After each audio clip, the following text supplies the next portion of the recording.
السلام عليكم ورحمة الله وبركاته. أرجو إني جيت على الموعد.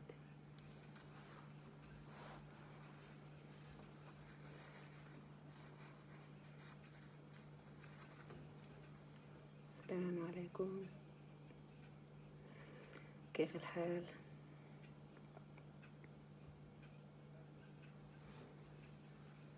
أرجو إن الأصدقاء والصديقات موجودين، ما في عدد مقدر. كويس. كيف الصوت؟ مساء النور. هلا عبد الله، أهلا بيك. الصوت كويس؟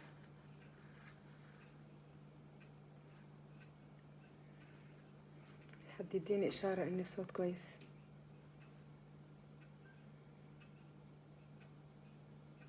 مرحبا، كيف الحال؟ نوري وصل. طيب وصوتي كيف؟ وصل ولا لسه؟ عايزين نطمن على الصوت.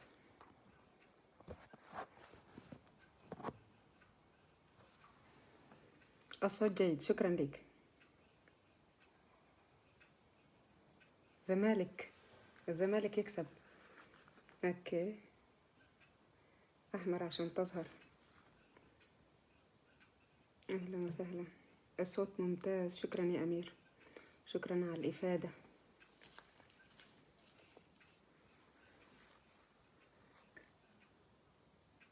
كيف الحال؟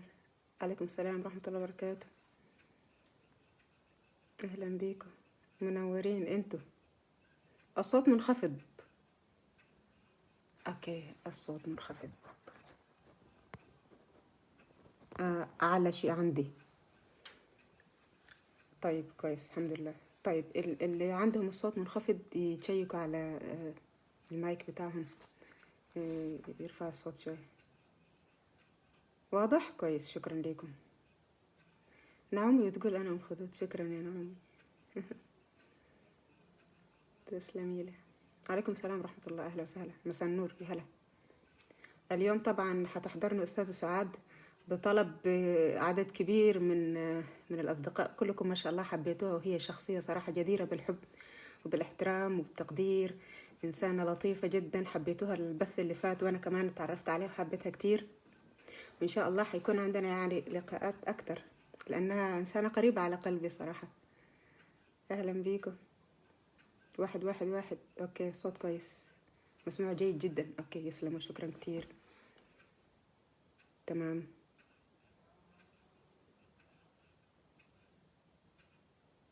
الله يسلمك، انا كويسة يا رهوة، شكرا ليكي، شكرا لوجودك. هتنورنا استاذ سعاد كمان شوية، بس احنا هنتكلم بس مقدمة بسيطة لحد ما هي تظهر لي عن طبعا شايفين العنوان بتاع البث. شكرا لك يا رهوة، الله يسلمك.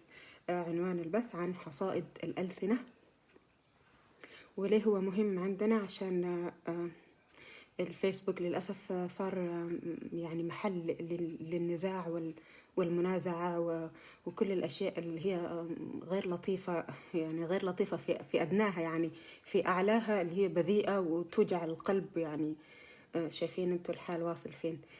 عايزين اليوم نلقي الضوء على أهمية الكلمة وحصاد الكلمة. الكلمة ممكن تودينا وين وتوصلنا فين. مجرد تعليق بسيط، هو عندك شيء بسيط وهو عند الله كبير. على فكرة ممكن يبوظ عليك حياتك اللي هي اللحظية، ويبوظ عليك أيامك وشهورك وسنينك، وبعد كده يبوظ عليك آخرتك. فالمسألة مش مسألة يعني ما فيش مسألة قانونية. هي المسألة يعني الكلمة دي عاملة زي النبتة اللي انت بتزرعها. شوف انت بتزرع ايه. انا هشيل التعليقات شوية على الجنب لحد ما ايه ارجع اشوفها تاني. الكلمة هي زرعة او نبتة انت بتزرعها، وشوف البذرة اللي انت بتزرعها هي ايه. ممكن تزرع شجرة سدر او شجرة زقوم وتحصد. شوف الحصاد شكله ايه. فحصائد الألسنة النبي صلى الله عليه وسلم اتكلم عنه، وده على فكرة في جزء كبير من السنة قائم على هذه المنطقة، اللسان وآفات اللسان. وهي أكثر ما يجر الناس إلى النار يوم القيامة هو القيامة بالقاف، هو اللسان. وهل يكب الناس على وجوههم في النار إلا حصائد ألسنتهم، حديث النبي صلى الله عليه وسلم لسيدنا معاذ ابن جبل. كويس. حتتناول أستاذة سعاد تقريبا، هي موجودة شرفتنا. أنا هعمل لها إضافة وبعد كده أكمل. لا هي مش موجودة. عبد الرحمن المداخلة من أولها كده، إحنا لسه مبتدينا، نبتدي بس شوية وإن شاء الله هاخد مداخلتك على طول. بس إضافتي تحضرنا وإن شاء الله نبدأ. طبعا انتوا عارفين بنحب المشاركة. يلا يلا قولوا لي من آفات اللسان هي إيه. يلا أنا هشوف مشاركاتكم. من آفات اللسان لحد ما ضيفتنا توصل. أعطوني آفات اللسان. إيش من آفات اللسان؟ أول حاجة كلمة آفة، نعرف كلمة آفة هي ما يصيب الشيء أو يحل بالشيء فيفسده، يعني من الأشياء المفسدة. نعومي بتقول كانت حتكتب مقالة بهالموضوع. طيب يلا نعومي أعطيني واحدة من آفات اللسان. حد يكتب لي آفة من آفات اللسان. ده طبعا هي ما تعدوش يعني كتيرة. طيب أفكركم. موسى حسن، كويس إن كلمة ردم اللي أنت ذكرتها دي، ده جزء على فكرة من كلامنا في الحلقة. كلمة ردم دي شفتها، دي وزنها كبير بقى. دي اللي هي بتجيب الناس على النار على طول، لأنه الناس اخترعت لها اسم لطيف إنه إيه ردم، يعني تردموا وتشوفوها إن هي كلمة بسيطة. هي مش كده على فكرة. هي اسمها إحنا ناخد ذنب. اسمها ناخد ذنب، مش نردم. مثلا نور القطيعة اللي هي إيه النميمة. يا القطيعة اللي هي الغيبة. كويس، جميل يا حكيم، شكرا لك. الغيبة من آفات اللسان. إيش تاني؟ دي آفات اللسان العادية اللي هي إيه بتاعت كل يوم. الغيبة، النميمة. أيوة النميمة. أوكي، ابتديت تتفاعلوا معايا. الكذب الشتم والاستهزاء، كل ده يندرج تحت الاستهزاء فعلا. حلو. الغيبة والنميمة والكذب والاستهزاء. الكلام الغير لائق.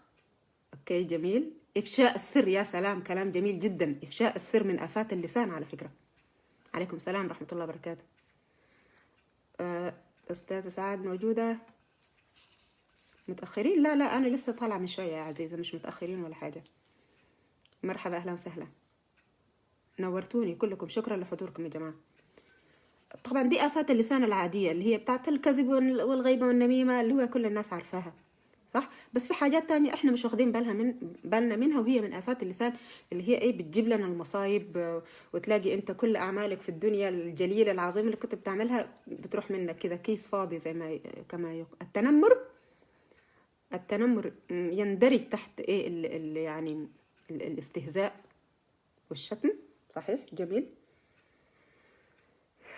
والله العظيم في ناس قاعد تعلق تعليقات تضحك يا شكرا يا موسى. بيقول لك حركة تطليع اللسان في الخصام ده من الأيقونات صح الموجودة. أستاذ سعاد موجودة؟ أنا هعمل لك دعوة تقريبا. أستاذ سعاد مش عارفة توصل لي. أيوة أستاذ سعاد، عملت لك دعوة، يا ريت تقبليها. الانتقاص من الآخرين. أيوة جميل. حرية قالت اللعن. مظبوط يا حرية، جميل جدا. اللعن من آفات اللسان ومن الأشياء الكبيرة على فكرة، لأنه اللعن هو طرد من رحمة الله، وده من أكبر الأشياء على فكرة. ولا يجوز إطلاق اللعن لا على الإنسان ولا على الحيوان ولا حتى كمان على الجماد. تخيلوا لهذه الدرجة اللعن إيه شيء كبير جدا. والناس طبعا عادي الملاعنة دي شيء يعني عادي. استخفاف بالآخر، صحيح، استخفاف بالآخر يدخل في الاستهزاء. الغناء والشعر، يا سلام، هو منهم فعلا، لكن احنا مش هنتناوله اليوم لانه ايه زي ما تقول كده من الرفاهيات. يعني بالنسبه لنا احنا الشعر شايفينه حاجه عظيمه، فاحنا طبعا احنا قاعدين نحل مشاكل الفيسبوك او مشاكل مجتمعاتنا، فحنركز على الحاجات اللي هي جايبه المصايب. لكن حاليا بالنسبه لنا الشعر هو يعني مرتبه عليا. يعني يقول لك شاعري يعني خلاص عرفت.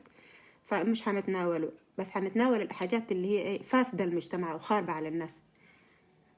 أيوة جميل. حامد أحمد بيقول التحدث في مواضيع لا يفهم فيها. ها قربت، هو نفس مظبوط.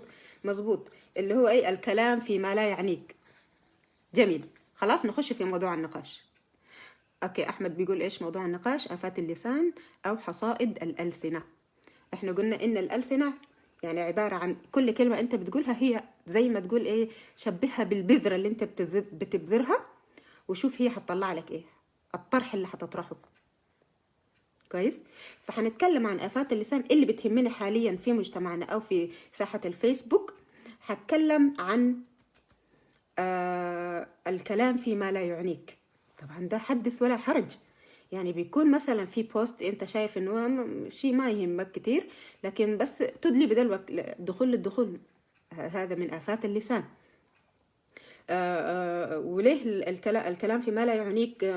ليش؟ لأنه إذا كان الكلام ذكره لا ينفع وعدم ذكره لا يضر، إذا ما فيش لازمة ليه. كويس. ده من آفات اللسان، الكلام فيما لا يعنيك. اللعن وقلناه هذا لأنه أعلى من أعلى شيء يعني ممكن أنت تسبب فيه أذى لإنسان، إنك تلعنه. واللعن هو الطرد من رحمة الله. هو طبعا مش بمعنى ان انت لعنته هو خرج من رحمة الله، لكن انت بتأثم، لان هذا شيء كبير من اكبر الاشياء اللي ممكن تحصل. كويس، لانسان مسلم.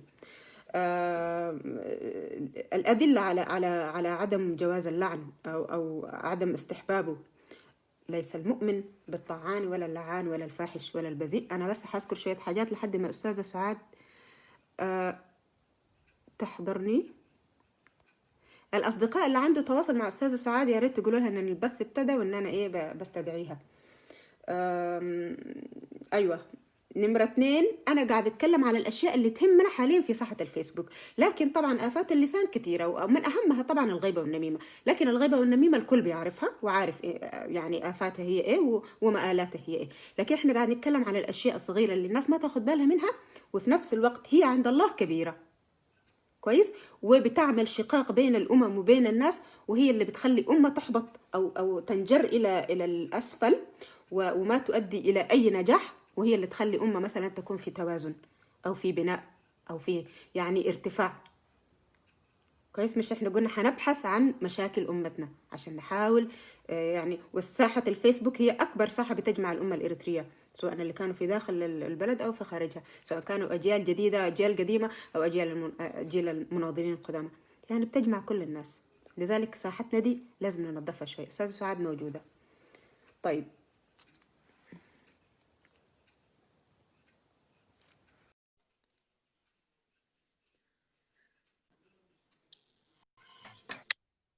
أستاذ سعاد أهلا بيكي. الجمهور جديد وتكون عندك إطلالة جديدة معنا، والإطلالة مهمة ليكي ومهمة لينا كلنا، وإن شاء الله حنسمع منك الإضافة بتاعتك، بس بعد ما نرحب بيك الأول وبعد كده أنا أكمل الجزئية بتاعتي. تفضلي. بسم الله الرحمن الرحيم. الحمد لله رب العالمين، الصلاة والسلام على أشرف المرسلين نبينا محمد وعلى آله وصحبه أجمعين. أما بعد، يعني إخوة والأخوات في كل العالم، مشاهدين ومتابعين، الأخت الفاضلة حنان، بارك الله فيكم، جزاكم الله خيرا جميعا.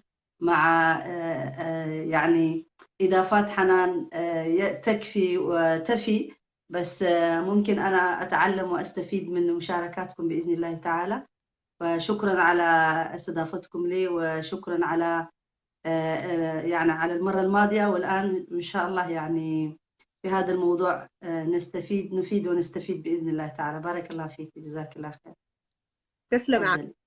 كثير لحضورك وشكرا لوقتك اللي انت بتعطيه لينا. انا عارفه ان انت انسانه داعيه ومشغوله وما شاء الله تبلي بلاء حسنا في مجالك، يعني مع الناطقين بالتجرينيا، مع الناطقين بالامحرينيا، يعني عندك ما شاء الله في كل اتجاه وفي كل يعني امه ولغه. ما شاء الله عليك، كمان باللغه السويديه. اليوم بنتناول آفات اللسان او حصائد الألسنة، لانها بتهمنا جدا في ساحه الفيسبوك، لانه الساحه فيها كثير من يعني عدم احترام الآخر، وعدم حتى وجود يعني عدم عمل حساب لله حتى، يعني مش العادية اللي احنا عايشينها، لكن حتى يعني استحضار الله في كل أوقاتنا أو في كل يعني لحظاتنا اللي احنا بنتواجد فيها. الناس استحدثت مسميات للكلمات اللي هي في الإسلام غليظة أو كبيرة، زي مثلا يقولوا لك الردم. استحدثوا شيء بحيث انهم يشوفوه سهل وبسيط ولغة عادية وعامية لطيفة، لكن هي في أساسها يعني فيها ظلم كبير. كويس.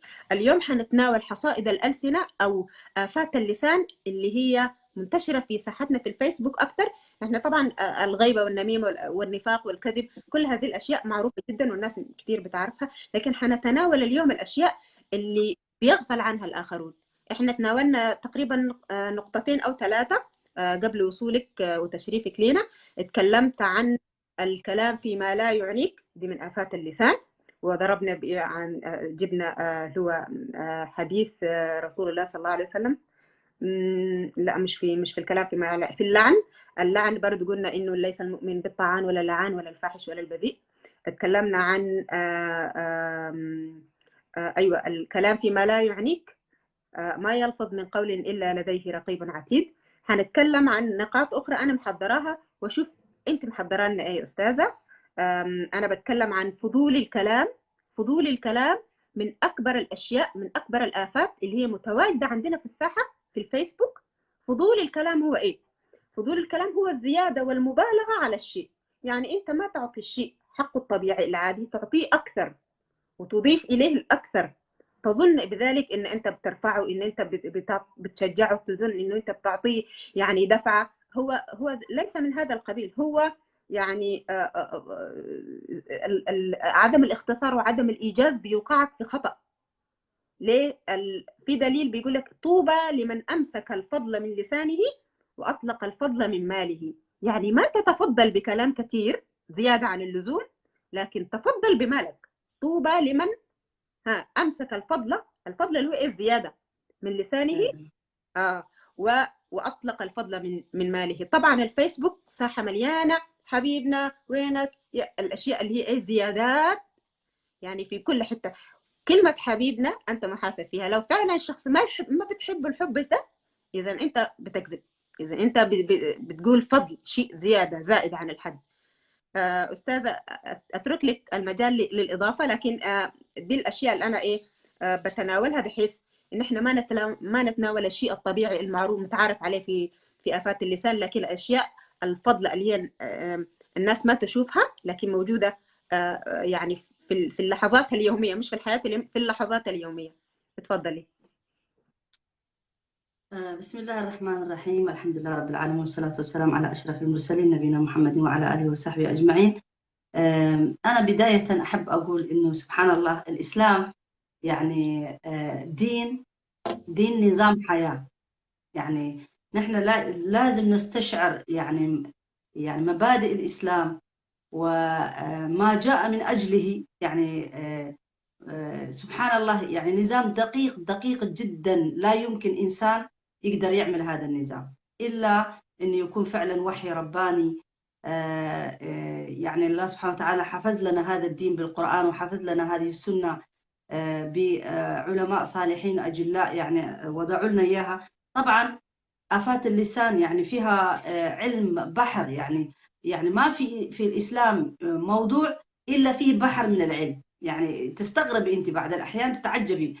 يعني عمري كله لو أفنيتيه عشان تقرأي علوم الإسلام وعلوم العلم اللي موجود فيه ما تخلصي، لأنه في كل شيء علماء القدامى حتى تبحروا فيه وأبدعوا فيه وعجبوا فيه. يعني نحن كيف أمة ما نستفيد من اللي موجود حتى تستغرب يعني. ولذلك القرآن لما وضع أساسيات الناس يعني كيف تتعامل، الدين هو يتكون من 3 محاور. يعني أساسه هو العقيدة اللي تبني كل الفكر الأيديولوجي تبع الإنسان، إنه على أي أساس مبني هذه العقيدة، لأنه هي على إثرها يتكون كل شيء.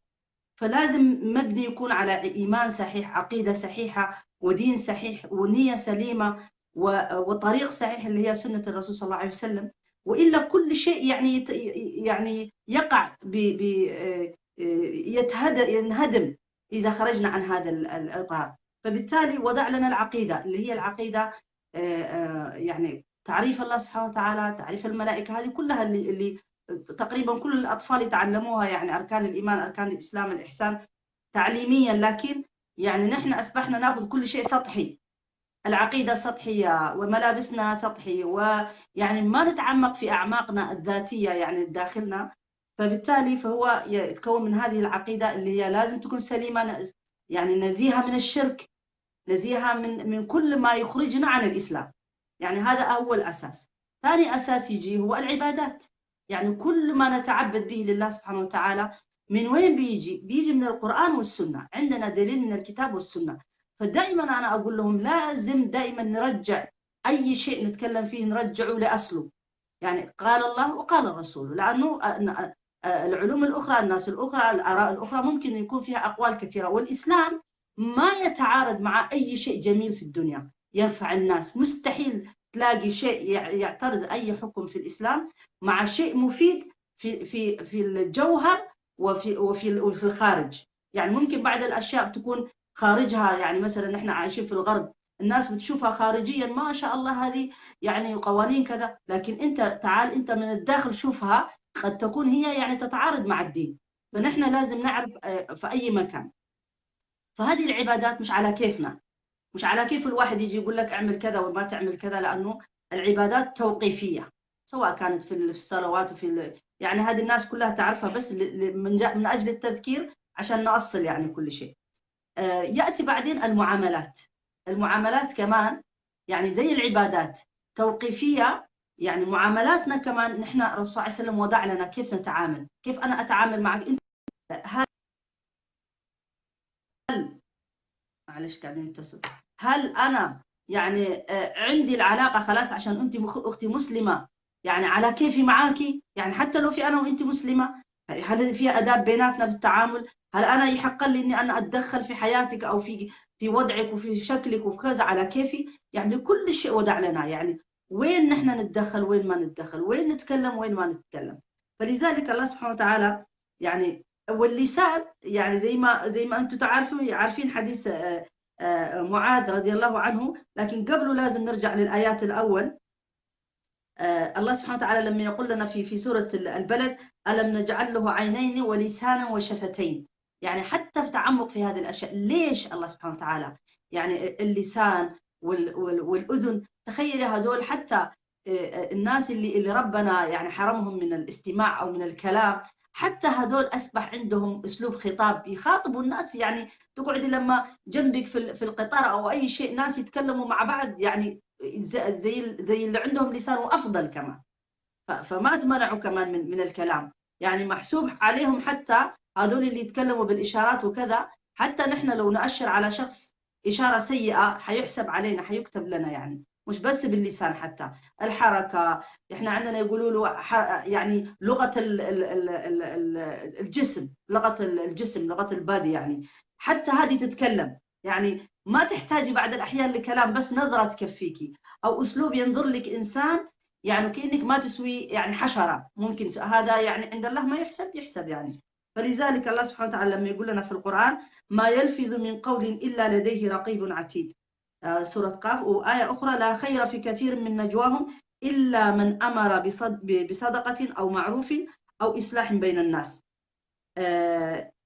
فبالتالي إنه هذا اللسان اللي الله سبحانه وتعالى أكرمنا وجعله آية من آيات الله. تخيلي هذا اللسان نفسه نتكلم فيه العربية والإنجليزية والأمحرية والتجرية، يعني هو آية من آيات الله. ليش ما نستغرب؟ ليش ما نتأمل في هذا اللسان؟ كيف يعني أنا أكون أتكلم معكم عربي، أقلب بعدين أتكلم تجرية، أقلب بعدين أتكلم أمحرية، آية من آيات الله يعني.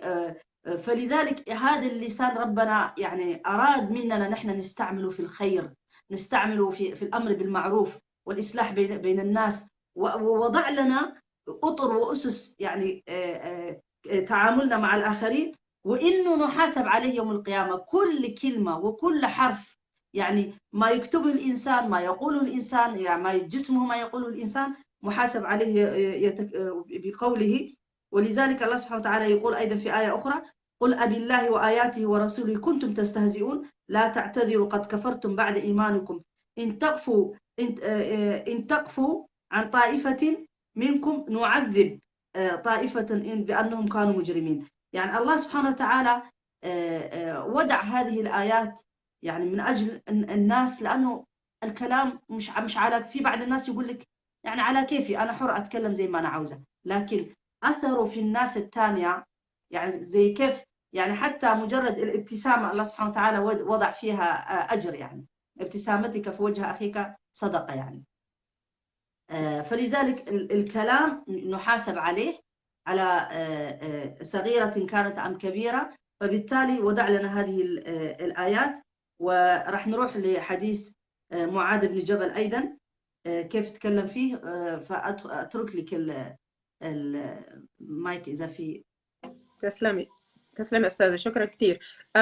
فعلا احنا بس بنحاول نلقي الضوء على نقاط بعينها هي مسببة ازعاج أو قلق أو توتر في الساحة من آفات اللسان.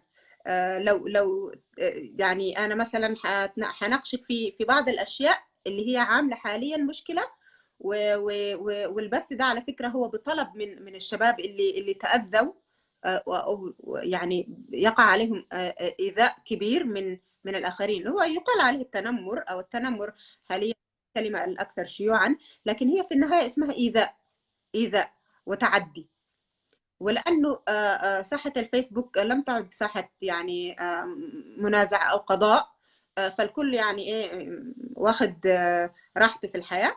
لكن إحنا عايزين نربط هذا الشيء بالحياة الأخرى، أو حتى بمآلات ما نقول في حياتنا الحالية. كويس. فعايزة أتكلم بس على إيه، على يعني من آفات اللسان اللي حاليا حاصلة في الفيسبوك. وأنت يا أستاذة سعاد واحدة من الناس اللي تعرضوا الناس ليكي بالأذى وبالتعرض ليكي شخصيا في خلال الفترة اللي فاتت، والكل يعني يعرف وشاهد هذا الشيء. لذلك حضورك ووجودك وقولك يعني ممكن يعزز أكثر، لأنك واحدة من الناس اللي تعرضوا للأذى ولا زلتي يعني تتعاملين بتسامح كبير. تفضل. أولا مشاهدينك اللي كانوا قبل ما أدخل 70 أصبحوا 50، راحوا نصهم. ما في يمكن وجودي أزعجهم، وأنا يؤسفني إني لا، أطير لك مشاهدينك. هي المسألة بس إنه الموضوع ليس جاذب، أو الموضوع فيه تأنيب للضمير، فالناس لا تريد أن تسمع شيء فيه تأنيب للضمير. الناس تريد أن تنبسط وتردم كما يقولون، يعني البثوث المريحة للعقل. لكن بث فيه نوع من التأنيب أو التقريظ، أو الناس لا تريد ذلك، أو يعني بعض الناس. لا زال أصدقاء الكرام موجودين يعني. تفضلي. الحمد لله الحمد لله. يعني أنا ما أحب أكون سبب قطع الأرزاق. يعني على فكرة تواجد الناس من عدمه هو ليس الأساس. احنا لا نأخذ شيء من تواجدهم، صحيح، لكن احنا بنسهم ونضع بصمتنا ونقول يا الله تركنا شيء، فعلنا شيء. هذا هو الأساس، إن احنا يعني نحاول نلقي الضوء ونفتح طاقات لهؤلاء. يعني ممكن يكون فيهم شباب يعني في مقتبل العمر يجدوا ان الساحه هذا هو الحياه، هذه هي الحياه، وهذه الطريقه التي تدار بها الفيسبوك. فاذا نخوض مع الخائضين. يمكن واحد من 2 أو 3 يستفادوا ويعني ننير للاجيال القادمه. ليس بالضروره التواجد يعني. تفضل يا استاذ. بارك الله فيك، جزاك الله خير. هو حقيقة يعني طبعا لو الكلام لو ما فيه أذى للإنسان، يعني بدون ما راح نذكر أسماء اليوم، يعني لازم نتكلم في العموم. يعني أنا ما، لأنه أنا خلاص تخطيت المرحلة. أنا دائما لما أتخطى المرحلة أرميها ورا ظهري، خلاص انتهينا، يعني صفحة جديدة. لأنه يعني الله سبحانه وتعالى أعطانا قدرة هائلة إنه نستطيع أن ننسى. لكن أنا من الناس اللي لما يعني المرحلة بعديها بكل تفاصيلها. يعني إذا احتجت إني أحزن، إني يعني أتعمق فيها أحزن، وما أقول إلا غير حسبنا الله ونعم الوكيل. يعني حتى ربنا أدبنا وقال يعني حتى الإنسان يعني ولنبلونكم بشيء من الخوف والجوع ونقص من الأموال والثمرات وبشر الصابرين الذين إذا أصابتهم مصيبة قالوا إنا لله وإنا إليه راجعون. فدائما ما سهلة، طبعا ما سهلة. مع ان انا تعودت كثير يعني انه انا في العمر هذا او في مسيرتي في الدعوة، يعني تعودت انه تجيني اعتراضات، لانه انا دائما من الناس آه، لأن كيف بدي اقول لك كذا. نعم. لأنك مختلفة. لاني مختلفة او لاني انا ما اسكت عن الظلم بالاحرى. يعني انا وين ما اروح، وين ما تشوفيني، سواء كان في الاسرة، سواء كان في الشغل في العمل العادي، سواء كان في الشارع، وين ما اروح انا اذا شفت الظلم مستحيل اسكت وامشي من المكان بدون ما اقول رايي واقول هذا خطأ. يعني هذا انا حتى حبيت لما اروح مكان، تعرفي ايش اقول؟ سعاد، امسكي لسانك، ما تتكلمي، ما تقولي، ما تعملي، يكفي مشاكل. كذا اقول لها لنفسي، بس نفسي ما بتسمع. ف يعني ادخل في الله سبحانه وتعالى هو اللي يدخلي كمان في هذه المواقف. ف فتعودت ان الناس تكون ضدي. يعني في البدايه انا اعرف دائما انه الله سبحانه وتعالى موجود وراح يظهر الحق.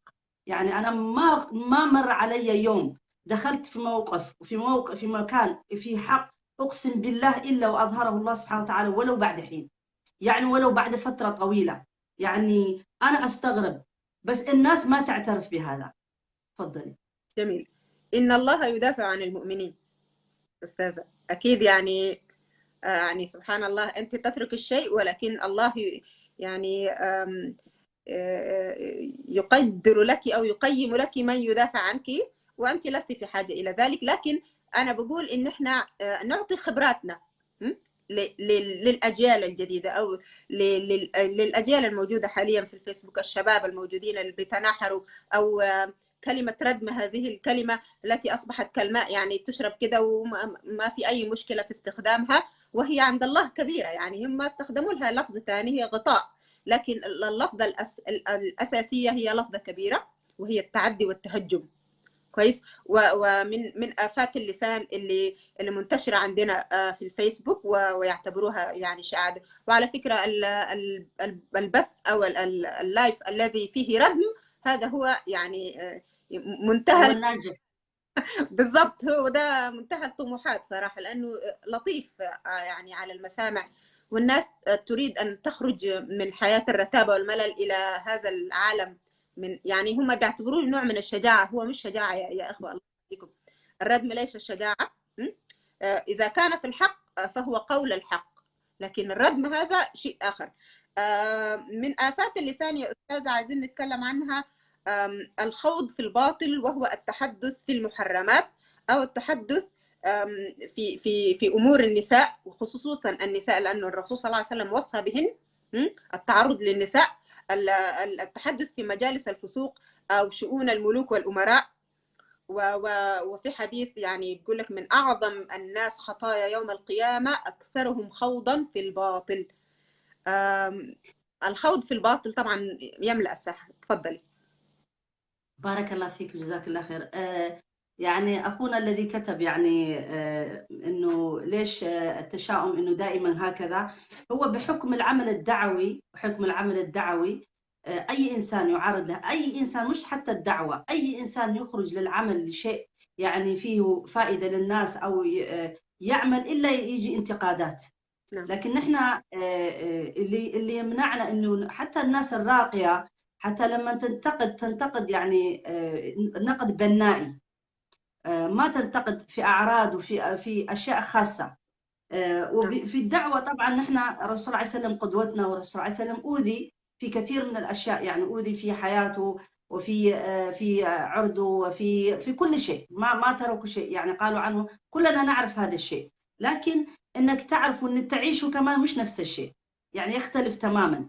تجربة. يعني ناس كثير يقول لك ما أنت تعرف، أيوة بعرف، بس أذاه، يعني شعوره، المعاناة اللي تعاني فيها مش الإنسان اللي ما بيمر فيها.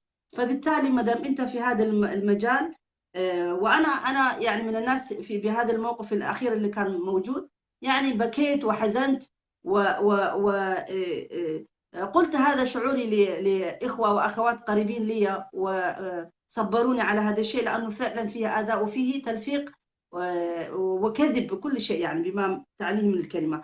فبالتالي يعني نحن كدعاة، أنا بقول للإخوة الدعاة الباقيين كمان إنه الساحة الفيسبوك هذه مش ساحة كلام فارغ وبس زي ما الناس فاكرة. هذه ساحة مهمة جدا، ساحة للدعوة. يعني زي ما قلتي الناس اللي تتشاتم فيها بتكون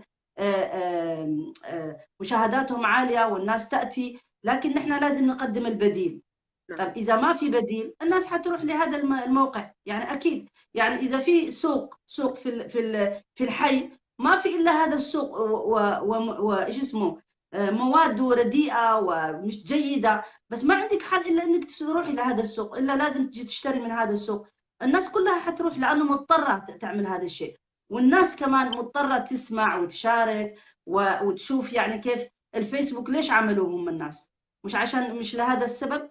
فبالتالي اللي محسوبين على الدعاة يعني لازم ياخذوا شواغرهم. الرسول صلى الله عليه وسلم ايش قال لنا؟ انه كل انسان يعني يقف على ثغره، انت على ثغره، هذاك على ثغره، وكلنا يعني بلغوا عني ولو آية نبلغ هذا الشيء. لكن لما نترك لهؤلاء الناس، الناس ما عندها مجال حتكون تقعد تسمع.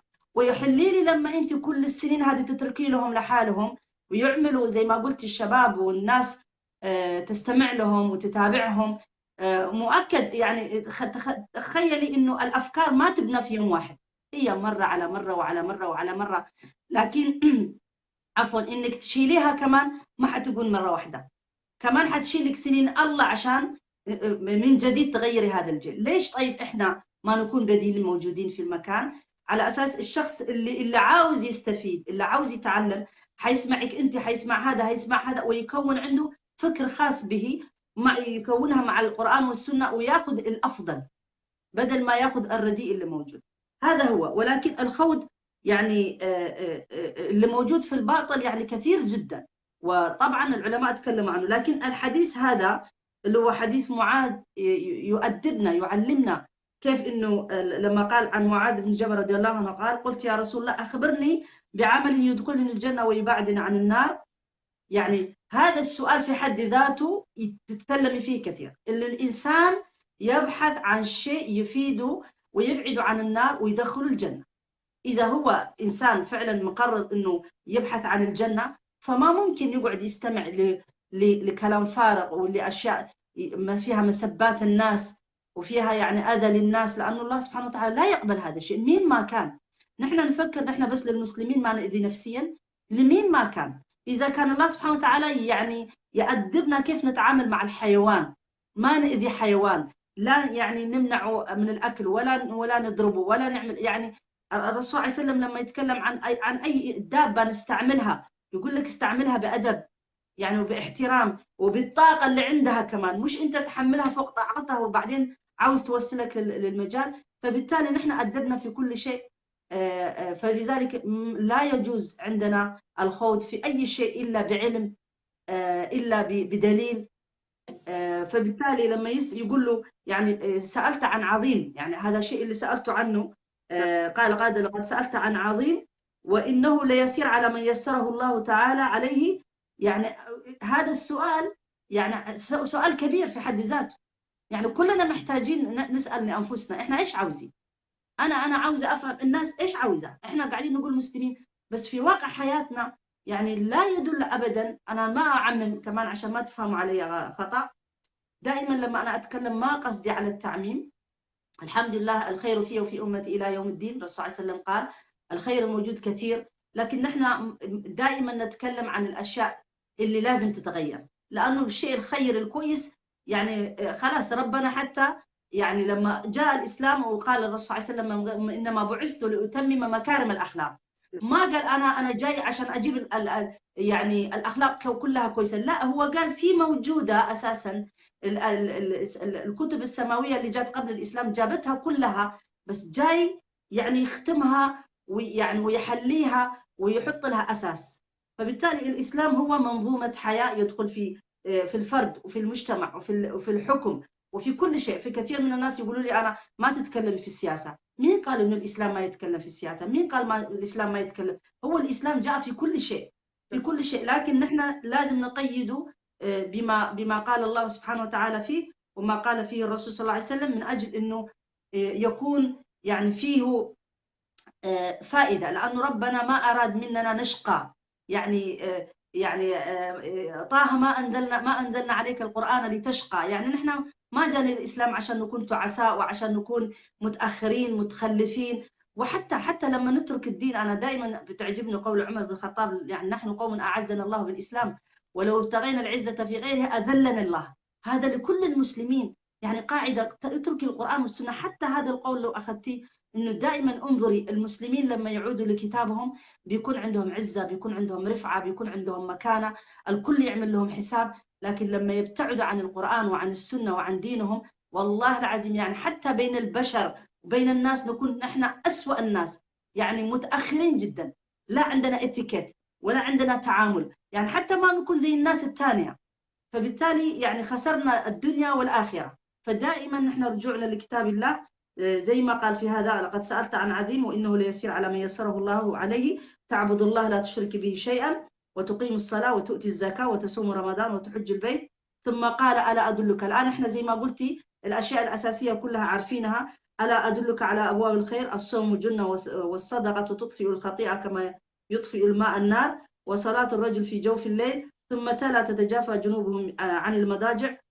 ثم قال: ألا أخبرك برأس الأمر وعموده وذروة سنامه؟ قلت: بلى يا رسول الله. قال: رأس الأمر الإسلام وعمود الصلاة وذروة سنامه الجهاد. هذا كله أنت عارفينه، نحن حندخل في صميم الموضوع. ثم قال: ألا أخبرك بملاك ذلك كله؟ شوفي كل الأساس الدين جابها. واللي يملك كل هذا سبحان الله، اللي يحفظ لك كل هذا، صلاتك وصيامك وحجك وأعمالك الخيرة، هذا اللسان. يعني ممكن تضيع بلسانك كل شيء عملتيه طول حياتك، حفظ القرآن وعمل خير وصدقة وكذا، ويجي يوم القيامة الإنسان زي ما الحديث الثاني اللي قلنا هو مفلس، يعني ما عنده أي عمل، يقول: وين راح أعمالي كلها؟ المشكلة فين؟ في اللسان. فألا أخبرك بملاك ذلك كله؟ فقلت: بلى يا رسول الله. فأخذ بلسانه، قال: أخذ بلسانه وقال: كف عليك هذا. قلت: يا نبي الله، وإنا لمؤاخذون بما نتكلم؟ زي ما الناس كثير تفتكر الآن أتكلم على كيفي، تقعد في القهوة تجيب سيرة فلان وعلان، وهذا الجلسة ما تحلى إلا إذا تكلمتي عن حنان، عن مرام، عن كذا، عن فلان. شفتي عملت، شفتي لبست إيش، شفتي ما تستحي عملت إيش، وشفتي بتقول علينا كذا وكذا، وشفتي حجابها، وشفت هذا كله. يعني زي ما بيقولوا يعني جلسة كأنه حلويات تتحلي فيها، أو سبحان الله هكذا. يعني مجالسنا صارت، مجالسنا كلها ما فيها ذكر الله. ممكن نكون نحن منقبات محجبات ملتحين، ما يكون فيها ذكر الله سبحانه وتعالى، وما نذكر بعضنا فيها عن كيف نتمسك في ديننا إلا بهذه المجال، في هذه الأشياء تحلي الكلام. فقال له: وقلت: يا نبي الله، وإنا لمؤاخذون بما نتكلم؟ فقال: ثكلتك أمك يا معاذ. وهل يكب الناس في النار على وجوههم، أو قال على مناخرهم، إلا حسائد ألسنتهم؟ ف يعني خطورة اللسان تكمن في هذا.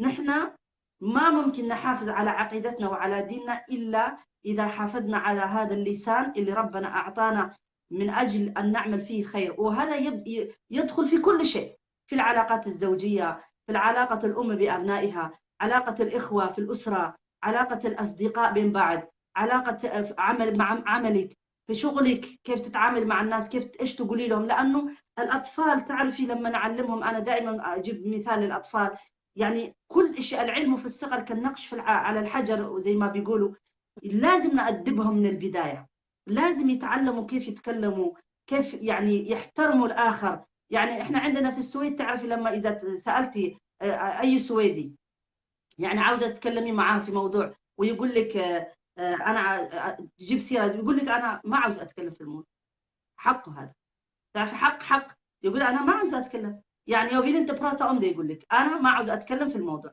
انتهينا، ما في نقاش بعده. نحن عندنا هذا الشيء مش متواجد يعني. تفضلي، أترك الميكروفون لي. شكرا لك أستاذة، ما شاء الله كل كلامك إضافات ودرر. الناس مبسوطين على فكرة، بيعلقوا لك بيقولوا لك تعالي زورينا، هنشوف تعليقاتهم بعد. عايزة أضيف من التعليقات اللي منتشرة عندنا في الفيسبوك. أنا طبعا يا أستاذة مهتمة بعلاج الحاصل في أمتنا المتواجدة على الفيسبوك، لأنه هذا وطننا، هذا الوطن بالنسبة لي أنا هو اللي جمعني بكل يعني أجيال بلدي. أوكي، إحنا ما شفنا بلدنا لكن اجتمعنا هنا على الفيسبوك، ومن الفيسبوك نحلم بالعودة إلى إريتريا، لذلك لازم نظبط مجتمع الفيسبوك الأول ويعني نحطه على الطريقة الصحيحة عشان لما نرجع لبلدنا إن شاء الله يوم من الأيام نرجع وإحنا يعني طيبين مع بعض وكويسين، بدون عداء، بدون شقاق، بدون يعني توقع لمصائب أكثر، بدون آلام جديدة. فمن آفات اللسان اللي أنا شايفاها في منتشرة في الفيسبوك وسبب من أسباب تأجيج الفتن وخلق الشقاق، مش هنقول بس بين الطوائف، يعني طائفتين المسلمين والمسيحيين، خلق شقاق حتى بين القبائل، خلق شقاق حتى بين على مستوى الجيل الواحد، الشباب، انقسام الشباب في نفسهم. هذه الأشياء من آفاتها هي إيه؟ كلام ذي اللسانين يا أستاذة. معظم الأصدقاء الموجودين على الفيسبوك يحضرون البث في هذا يعني مثلا مع شخص يشجعون ويا قدام يا راكز، هذه الأشياء اللي أبشر نحن معك، أيوة أنا أردم أعطيه، هذا النفخ يعطوه في بث، يذهبون إلى بث فيه شخص آخر مغاير تماما ومختلف تماما عنه ويعطوه نفس التشجيع ونفس الشيء. هذا اسمه ذي الوجهين، ذي الوجهين، يشجع هنا ويأجج ويشجع هناك ويأجج، وكلا الطرفين أصلا مختلفين عن بعض، يعني أنت رأيك هنا ورأيك هنا مختلف، أنت بوجهين. ذي الوجهين ذكر فيه رسول الله صلى الله عليه وسلم الحديث: تجدون شر الناس يوم القيامة عند الله ذا الوجهين الذي يأتي هؤلاء بوجه وهؤلاء بوجه. هذا من أخطر الناس ومن أخطر الناس وأكثر الناس المنتشرة. الردم، موضوع الردم، الليلة في ردم، يقول لك يجوا ينبسطوا على أساس إنه في ردم، وطبعا لازم يشجعوا عشان البث ينتشر ويكون لطيف يعني. وكمان أحيانا يقترحوا اردم لنا فلان، اردم لنا فلان. أنا شايفة الأشياء دي متابعة. هذه الأشياء يعني خلقت شقاق بين الأفراد على مستوى حتى الشباب نفسهم.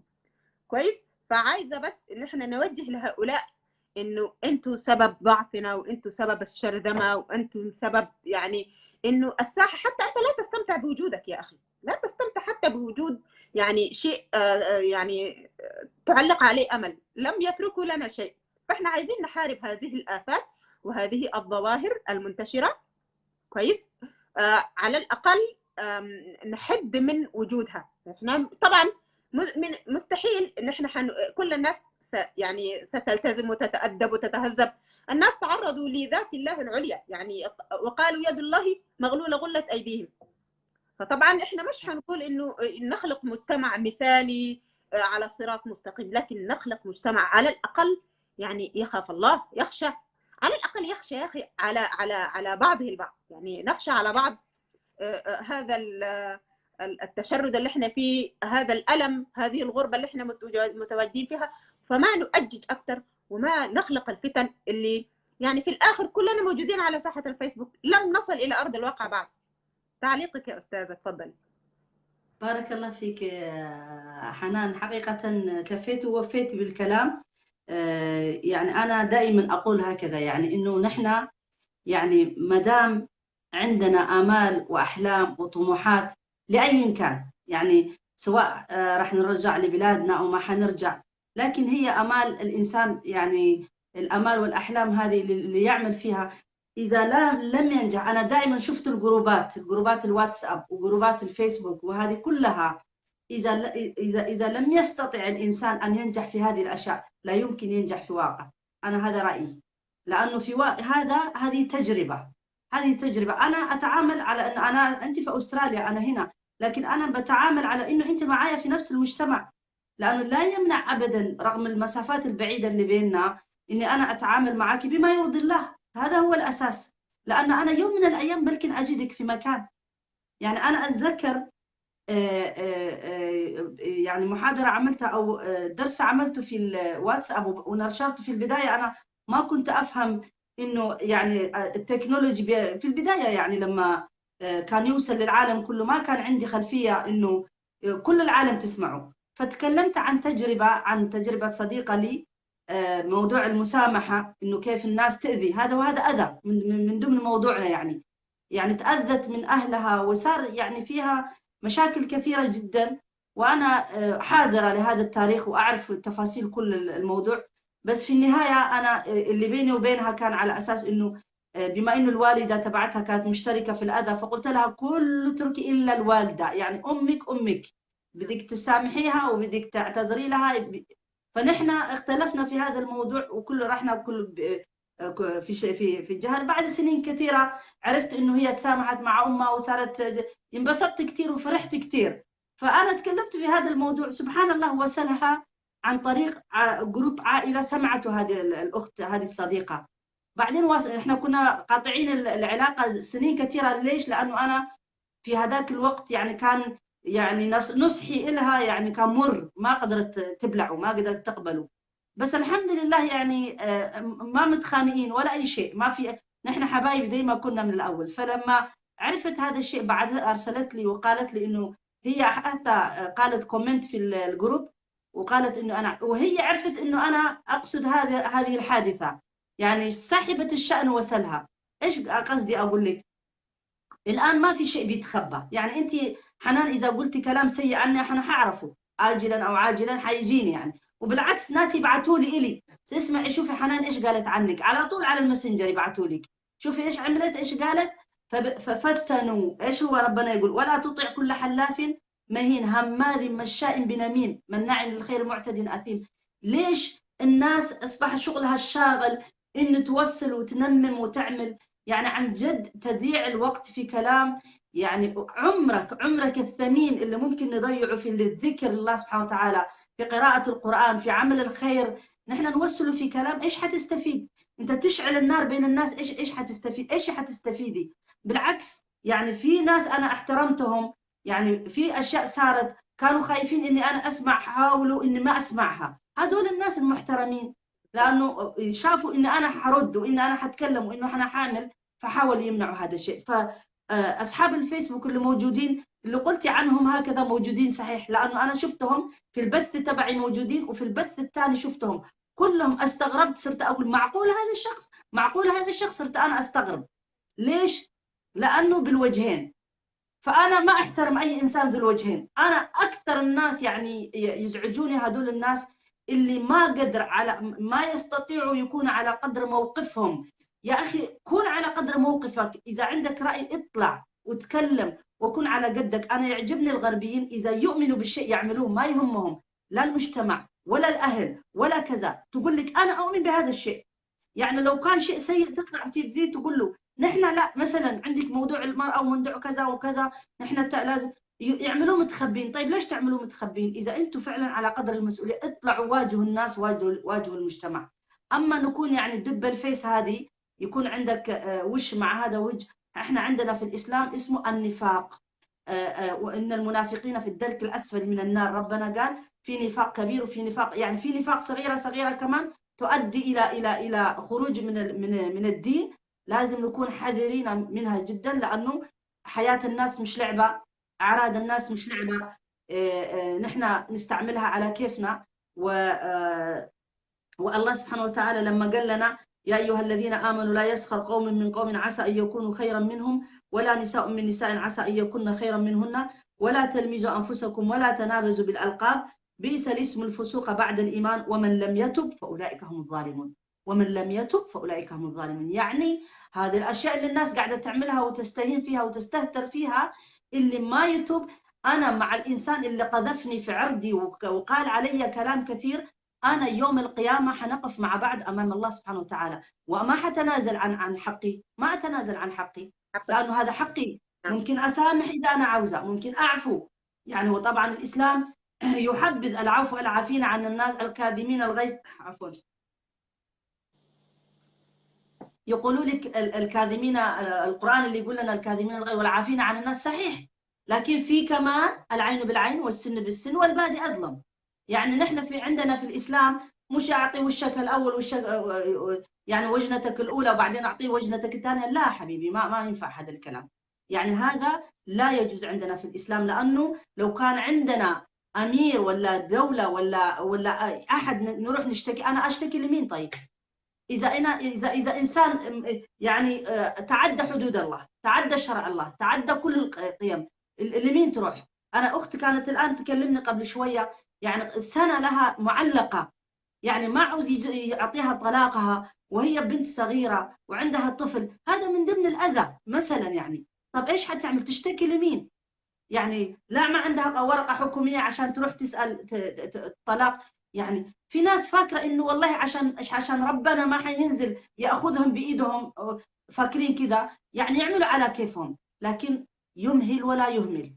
الله سبحانه وتعالى يقول لنا إنما هي أعمالكم تحصى، يعني تحصى كلها قاعدة تتجمع، وحتشوفها في ميزان حسناتك أو في ميزان سيئاتك. فما نلعب، لأنه فعلا يعني القانون ممكن أنا يحاسبني يقول لي ادفعي $100 $200 تدفعي وتخلصي، لكن يوم القيامة ما حينفع هذا الشيء.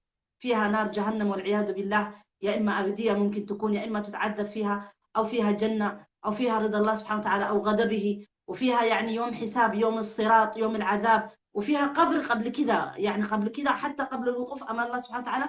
أنا دائما والله العظيم أخاف هذا القبر الصغير اللي حيكون فيه، يعني مجرد أنت حشرة جاتك وأنت على فوق الأرض، حشرة جاتك تتفزع ويقوم كل جسمك، كيف حيكون في القبر؟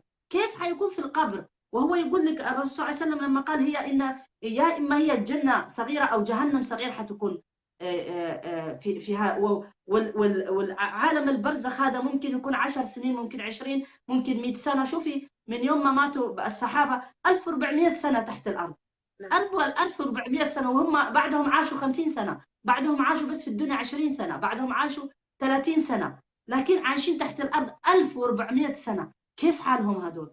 كيف في قبرهم؟ هي الناس فاكرة لعبة، والله العظيم شيء يخوف. يعني زي ما قال الرسول صلى الله عليه وسلم لو تعلمون ما أعلم لبكيتم كثيرا ولضحكتم قليلا. قال لنا نحن يعني مستهترين بحياتنا، مستهترين بأحوالنا، مستهترين بكل شيء، وبعدين نقول نحن مسلمين ونتفاخر بين الناس. احنا الاسلام لا يضحكوا علينا الناس، لا يضحكوا علينا المسيحيين، ان شاء الله ما يضحكوا من هذا اليوم الى يوم القيامه. انا يهمني انا كيف، انا يهمني انا بين المسلمين كيف، انا يهمني انت كيف تتعامل معايا. يضحكوا، ما هو قال ربنا حيضحكوا عليكم، يضحكوا.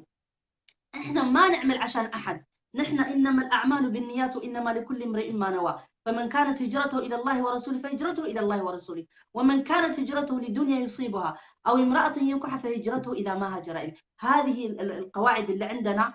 واللي عاوز يعربت في الفيسبوك يعربت، لكن في شيء اسمه يوم القيامه، خليه يتذكر انه هذا اليوم اللي حيندم فيه وحيقول يا ليتني كنت ترابا. كل واحد حيقول يا ليتني كنت ترابا، يا ريتني ما عملت، يا ريتني ما قلت، زي ما بيقولوا في واقع الحياة. نحن بتجينا أشياء نقول كلام فلان لما يجي لك حتى بعد الأحيان يخطئوا، شفتي يخطئوا أنا اتصلت على بعض الناس يتكلم معهم، خلصوا مكالمة معي ما نسي يسكروها، وأنا بسمعهم يتكلموا علي، أقسم بالله يتكلموا علي، يقول يا أخي هذه أتعبتنا، هذه بتقول لنا كذا. أنا قلت حسبنا الله. يعني طيب كيف حيكون هذا أمام الله؟ يعني أمام أنا لو أنا أخبرهم كانوا حيخجلوا، كانوا حيقولوا معقول سمعت الكلام؟ فكيف حيكون أمام الله وأمام الخلق؟ يعني خلق من يوم آدم إلى يوم الدين. يا إما حيسترنا ربنا، الله يستر علينا وعلى الجميع، نسأل الله الستر في الدنيا وفي الآخرة، فوق الأرض وتحت الأرض ويوم العرض عليه. وكيف حيكون هذا الشيء؟ فنحن دائما نتذكر لما يقول له يعني دائما يعني دعي الله أمامك، يعني إذا يعني ما يكون تفكيرك أول ما تعمل شيء، أول ما تقول شيء، يكون الله سبحانه وتعالى أمامك. هذا الكلام أنا ححاسب عليه، هذا الكلام هذا العمل ححاسب عليه. فبالتالي نقدر، هذه هي الحلول نرجع لكتاب الله وسنة رسوله صلى الله عليه وسلم، نحاول نفهم الآيات ونحطها في الواقع. ما في شيء. حتى شوفي الأبات والفيسبوكات وهذه اللي حطوها، يعني وحاطين لها قوانين، إذا فيها بذاءة الكلام أنت تقدري تعملي فيها بلاغ. تخيلي الفيسبوك تقدري تعملي فيه بلاغ، اليوتيوب تعملي بلاغ.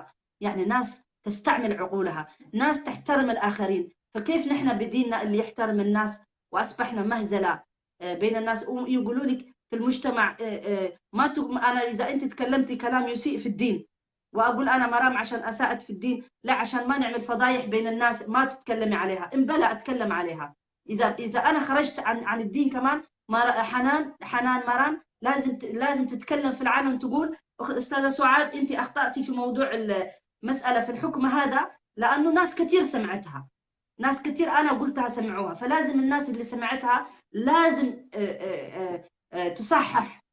ما تقول لي اني انا سعاد والله تكلمت ولازم نصححها من الداخل. انا هذا بدك توصلي لهم للناس، في اسمها نصيحة عامة وفي اسمها نصيحة خاصة، وفي شيء في موضوع عام وفي موضوع خاص. هذه الأشياء مهمة جدا، يعني تحتاج إلى تعمق، لأنه الناس لخبطت في كل الأشياء هذه، ويقولوا لك إنه الأمر بالمعروف والنهي عن المنكر. وعلماء كثيرين قديمين كانوا ناس يخرجوا يتكلموا في الدين، كانوا أمام الملأ كانوا يصححوهم. لا، ولا ناس ابن تيمية لما خرجوا عن الدجالين والكذابين واللي كانوا يقولوا ليش كتب ابن تيمية هذه الكتب كلها، وليش كان يتكلم وكان يرد عليهم، وكان في المجتمع وكان في الملأ.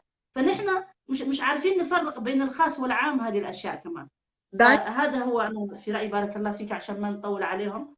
جزاك الله خير. تفضل أستاذة. في هذه الجزئية يعني أنت تعرضتِ لظلم شديد، وأنا يعني تحدثت أن هذا الظلم كان لابد أن يرفع عنك. هناك الكثير من المسؤولين، يعني الدعاء أمثالك، يعني ليس من باب الدفاع عن شخص، لكن أنصر أخاك ظالما أو مظلوما من باب الدفاع حتى عن الشخص الآخر المسيء، لأن المسيء عندما تقول له لقد أسأت فأنت يعني أضفت إليه، لم تأخذ من حقه بل أضفت إليه وأحسنت إليه. يعني أحب بس أشد من أذرك وأسليك ببعض الأحاديث اللي هو قالها الرسول صلى الله عليه وسلم. برضو من آفات اللسان اللي هي الخصومة. الخصومة هو الحديث بالباطل بغير علم عن شيء ليس لك فيه علم، أو بغرض التسلط والإيذاء، وهذا ما حدث معك.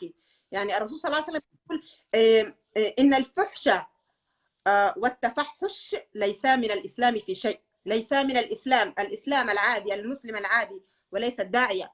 الداعية مضاعف، كل شيء في الداعية مضاعف، لأنه تقام عليه الحجة مرتين، هو مسلم وهو متصدر للدعوة. لذلك يعني يقول الرسول صلى الله عليه وسلم إن أعظم الناس خطايا يوم القيامة أكثرهم خوضا في الباطل. خوضا في الباطل، لا يعني يتعارض أنك تخوض في باطل، في نفس الوقت في نفس الكفة تريد أن تدخل الآخرين إلى الحق. كيف تدعو إلى الحق ثم تفعل الباطل في نفس الوقت؟ هذه الكفتين لا تتوازنان، لا يمكن أن يتأتى شيئا، الضدان النقيضان مع بعض في وقت واحد. صحيح. خطأ. تفضل أستاذ. اللي أحب أقوله، إحنا عندنا طبعا دقيقة واحدة بس أجيب الشاحن، لأنه تقريبا الشحن عندي بينزل. اتفضلي كملي، أنا هجيب الشحن. تفضلي.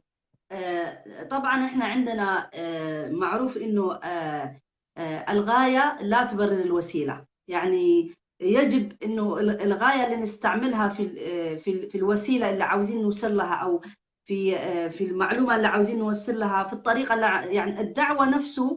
يعني الإنسان إذا فعلا عنده قليل من العلم يعرف كيف يتعامل معها، فبالتالي الغاية لا تبرر الوسيلة عندنا. وأنا اللي مع الأحداث اللي صارت، يعني بدون يعني حتى يعني على مستوى الشخصي، إذا أنا تغاضيت فيها مش مشكلة، يعني حسبي الله ونعم الوكيل فيها. بس أنا اللي حزني إنه أنا كامرأة يعني طول عمري أدافع على إنه الإسلام أعطى حق المرأة في كل شيء بحدود الشرع وبحدود القرآن والسنة. يعني على مدة اللي عملتها في الدعوة هنا، يعني من بداية تقريبا، يعني أنا كنت عمري في 18-19 سنة في السويد لما بدأت في الدعوة. على مستوى هذا السنوات كلها خرجت على الميديا السويدي، دائما يتكلمون في موضوع المرأة. لما يتكلموا في موضوع المرأة إنه الإسلام ظلم المرأة في كذا، ظلم المرأة في كذا، دائما أنا أتصدر لهذا الموضوع. ومعروفة في السويد إنه أي شيء موضوع المرأة يأتي إلا ينادوني فيه على الميديا، حتى يستدعوني فيه عشان أتكلم فيه، لأنه تقريبا يعني ما في جهة أو ما في أحد يدعو في هذا المجال يتكلم فيه، تخصص في موضوع المرأة. فأنا دائما كنت أتصدر لهذا الأمر. وفعلا الحمد لله، لأنه أنا أعلم هذا الشيء. والمجتمع السويدي موضوع المرأة يعني أساسيات في كل شيء، يعني من بداية الطفل زي ما قلت لكم في الروضة، في الحضانة وفي المدرسة وفي في الثانوية وفي الجامعة، كل حقوق المرأة محافظ من البداية، حاطينه في برامج إنه المرأة ما تظلم في أي مجال من المجالات، مع إنه في ظلم، لكن هم متقدمين عننا كثيرا، نحن لسه في بداية الأمر وهم تقدموا في هذا الشيء. فأنا دائما لما هم يقولوا لا الإسلام ما ظلمنا، فيجي واحد يعني سين من الناس اللي أنا ما أحسبهم من الدعاة يقول لك إنه الإسلام منع المرأة تطلع وتتكلم وتدعو وكذا وكذا، ومن الناس اللي مستمعين كمان يعني غير المسلمين وإلى آخره، أنت إيش تعطيهم؟ تقول لهم أها صح، ما هم حياخذوا هذا الكلام كمان ويقولوا فعلا إحنا كنا نقول إنه الإسلام ما أعطى المرأة، يعني شكرا لهذا الشيخ اللي أعطانا السك أو الفتوى إنه يقول، مع إنه هذا الشخص يتعارض في نفس الوقت مع نفسه في حالة أخرى لما يسمح ولما يعني يتكلم مع النساء، ولما يعني تناقض ذي الوجهين، فعلا ذي الوجهين.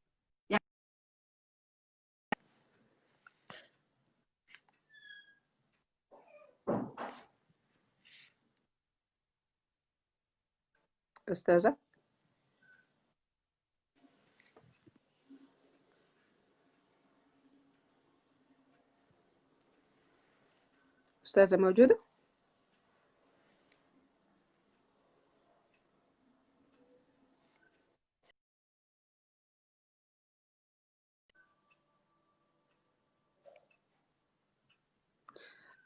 يبدو أن هناك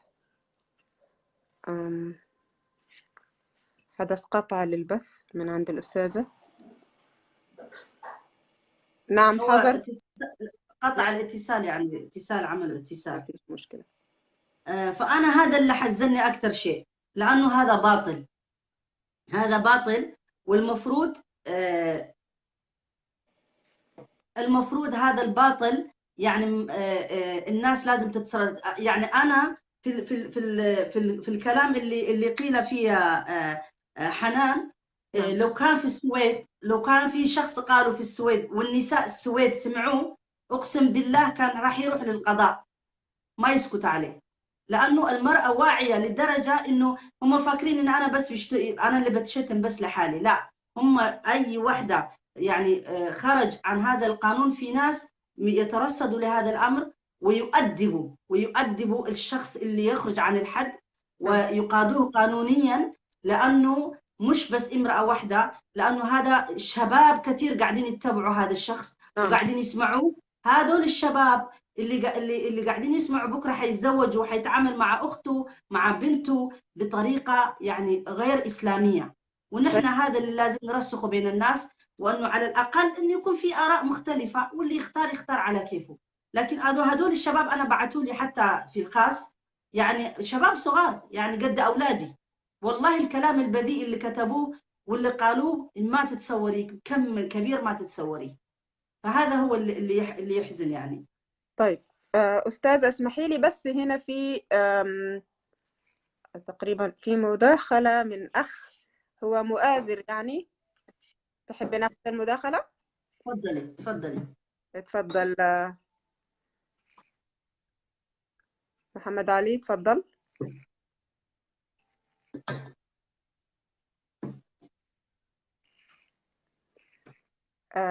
باشمهندس أين أنت؟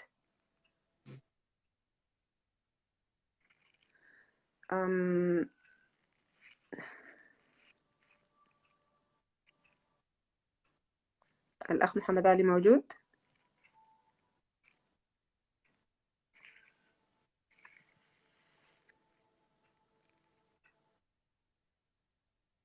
أوكي محمد علي، يا ريت أنا حتصل عليك في الماسنجر لأنه لا يمكن استضافة شخصين على البث. أوكي نعم هنا.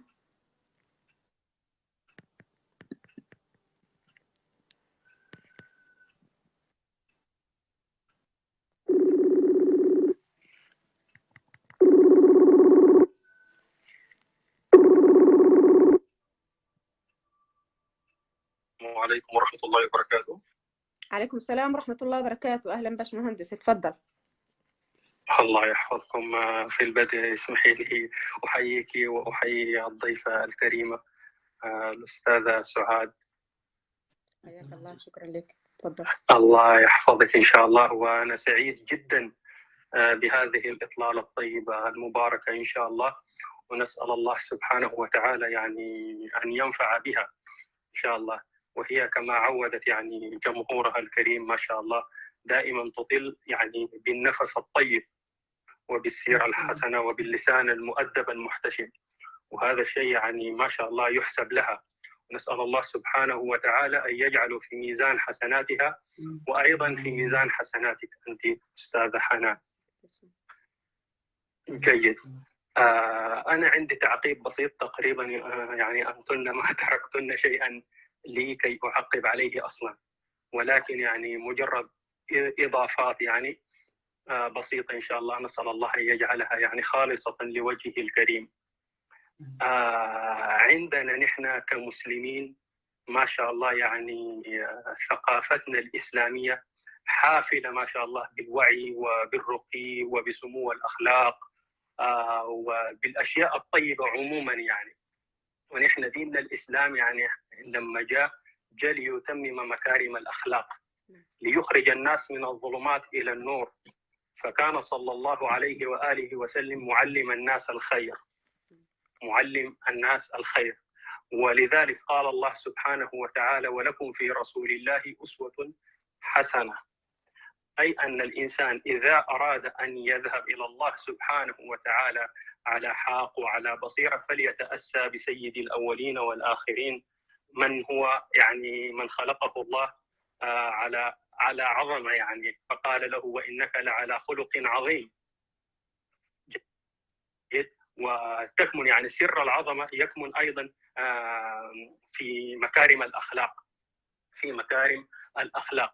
ويعني لأن يعف الإنسان لسانه هذا دليل على طهارة قلبه وطهارة نفسه، طهارة قلبه وطهارة نفسه.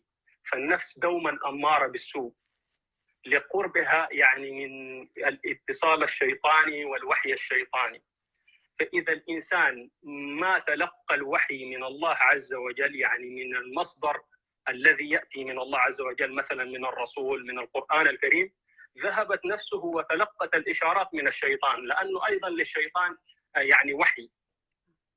فأنت أمام أحد الاثنين: إما أن تتلقى من الحق عز وجل والمصادر التي أرسلها لنا النبي صلى الله عليه وآله وسلم المتمثلة في النبي والقرآن وما إلى ذلك والسنة المطهرة الشريفة الصحيحة، وإما أن تتلقاها من الشيطان فتنعكس في لسانك من البذاءة والفحشاء وما إلى ذلك.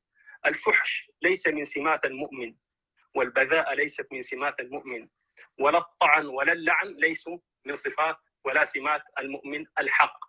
فلنا يعني في تاريخنا الإسلامي نماذج كثيرة، ويسعدني أن أذكر منها موقف الإمام زين العابدين حينما جاءه أحد الناس وشتمه وقال له: أنت كذا وكذا وكذا وكذا، فما يعني كان إلا أن رد عليه بقليل من العبارات: يا أخي إن كنت كما قلت فليغفر الله لي وليهديني، وإن لم أكن فليغفر الله لك ويهديك. فجاء الرجل وقبل رأسه واعتذر منه وقال له: والله إنك لست كذلك، فسأل الله لي، فسأل الله أن يغفر له ويعني يهديه سواء السبيل.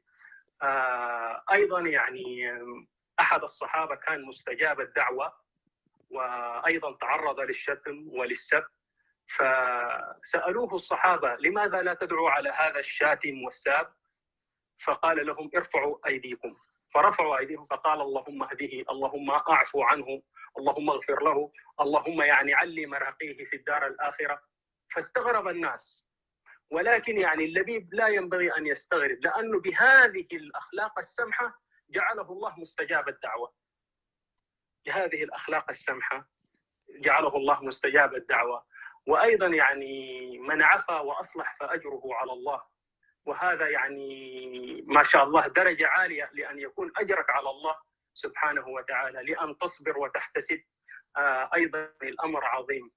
أنا لا أعارض بأن يرد الإنسان على حقه، ولكن هنا يكون قد اقتص لنفسه بيده، والأولى أن تترك الأمر لله عز وجل، وأن تسأل الله سبحانه وتعالى لأخيك الهداية.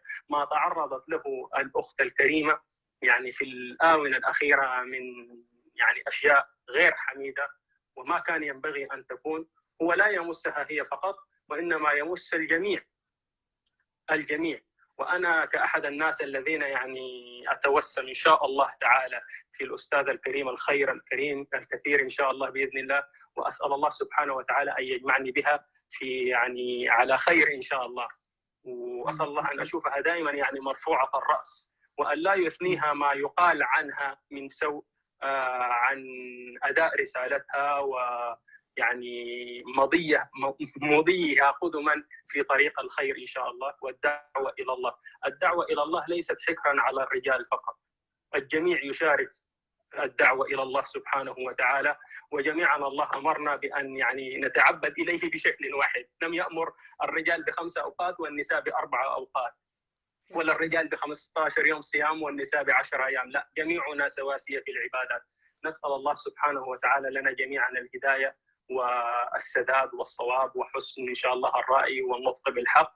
وإني أستغفر الله سبحانه وتعالى لنفسي وللأستاذة ولك ولمن يعني تعرض في أعراضنا، وإن شاء الله ربنا يرد الجميع إلى الحق ردا جميلا. أنا بعتذر على الإطالة، وإن شاء الله ربنا يجمعنا في ساعات الخير. شكرا كثير، شكرا للإضافة وليست إطالة. شكرا. الله يحفظك. ممتن لكم جميعا، ممتن لكم جميعا، في أمان الله. شفتي مداخلة طبعا كالعادة جيدة وأكثر من جيد. تفضل. ممكن أضيف يعني فيها؟ أكيد طبعا. جزاه الله خير، بارك الله فيه، يعني كلام طيب، يعني ما في أي غبار عليه. يعني كما ذكر الأخ فعلا يعني إنه نحن ديننا دائما هو يعني دين السماحة ودين العدل، ويعني الله سبحانه وتعالى لما يقول وما أرسلناك إلا رحمة للعالمين. بس يعني نحن أصبحنا في مجتمعاتنا مع الأسف يعني استهلكنا، يعني مش أنا اعتراض إنه لازم الناس تكون تطالب بحقها، مش قصدي، بس بدي أقول كمان إنه فعلا أصبحنا، أنا من صغري أنا إيش الناس يقولوا لي مثلا في المجتمع تبعي، يقولوا لي ما أنت تعرف الدين، خلاص معلش فوتي، أنت دائما أنا أسمع هو الدين لي أنا بس، وأنا بس اللي لازم أنا ألتزم فيه، وأنا الحق علي بس إني أنا، ما هو الدين إلك كمان أنت، يعني أنا ما أقدر أطبق الدين لحالي، ما ممكن، لأنه أنا أتأذى فيه كثير كمان من الأحيان، لأنه أنا فترة جاءت وقفت فيها عن الدعوة 3 سنين. أنا كنت وقفت عن الدعوة. ليش؟ يعني أنا الإنسان هو طاقة، يعني لما يستهلك، لما يعني حتى من كثر ما كنت، بما إنه كمان المرأة في الدعوة يعني شيء جديد، ويعني صعوباته أصعب، يعني لأنه يدخلوا في كل شيء. ما تقولي إنه أنت قوية كذا كذا، لا، القوة هذا هو جاء من معاناة كثيرة كمان. بس أنا من الناس اللي كنت أقول معلش، إذا هم فاكرين إن أنا قاعدة تجيني ملايين من هذه الدعوة حتركها، وهذا تركي في هذاك الوقت كنت أقول لهم، كنت أقول إنه عشان يعرفوا إن أنا ما لي أي مصلحة، بالعكس يعني أنا كنت أضيف فيها. فوقفت 3 سنين، بس سبحان الله أنا اللي خسرت فيها.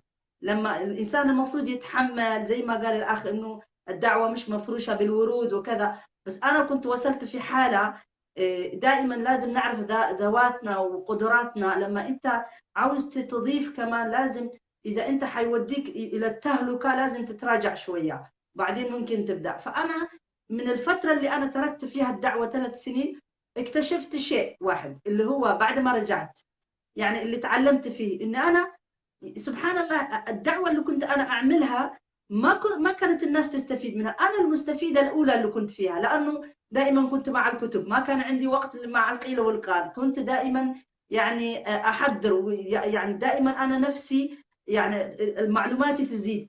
لكن لما تركت كل شيء، أنا أذكر يعني فترة انتقدتني فيها بنتي الكبيرة، تقول لي أنت أصبحتي زي كل النساء، تقعدي تشوفي مسلسلات تركية فقلت لها نعم، يعني على الأقل المسلسلات التركية هذه لا يعرفوني ولا أعرفهم ولا أغتابهم ولا أي شيء، خليني يعني أنا عاوز أنسى كل الموضوع. بس يعني شوفي كيف الشيطان، خطوات الشيطان كيف تاخذك على شيء إنه تحليلك أشياء. يعني أنا إنسانة أعطاني شوية علم مسؤولة عنه، كنت أقول لنفسي ما في ناس كثيرين يدعوا، أنا ما محتاجيني، أنا لازم أترك الساحة يخليهم في موجودين.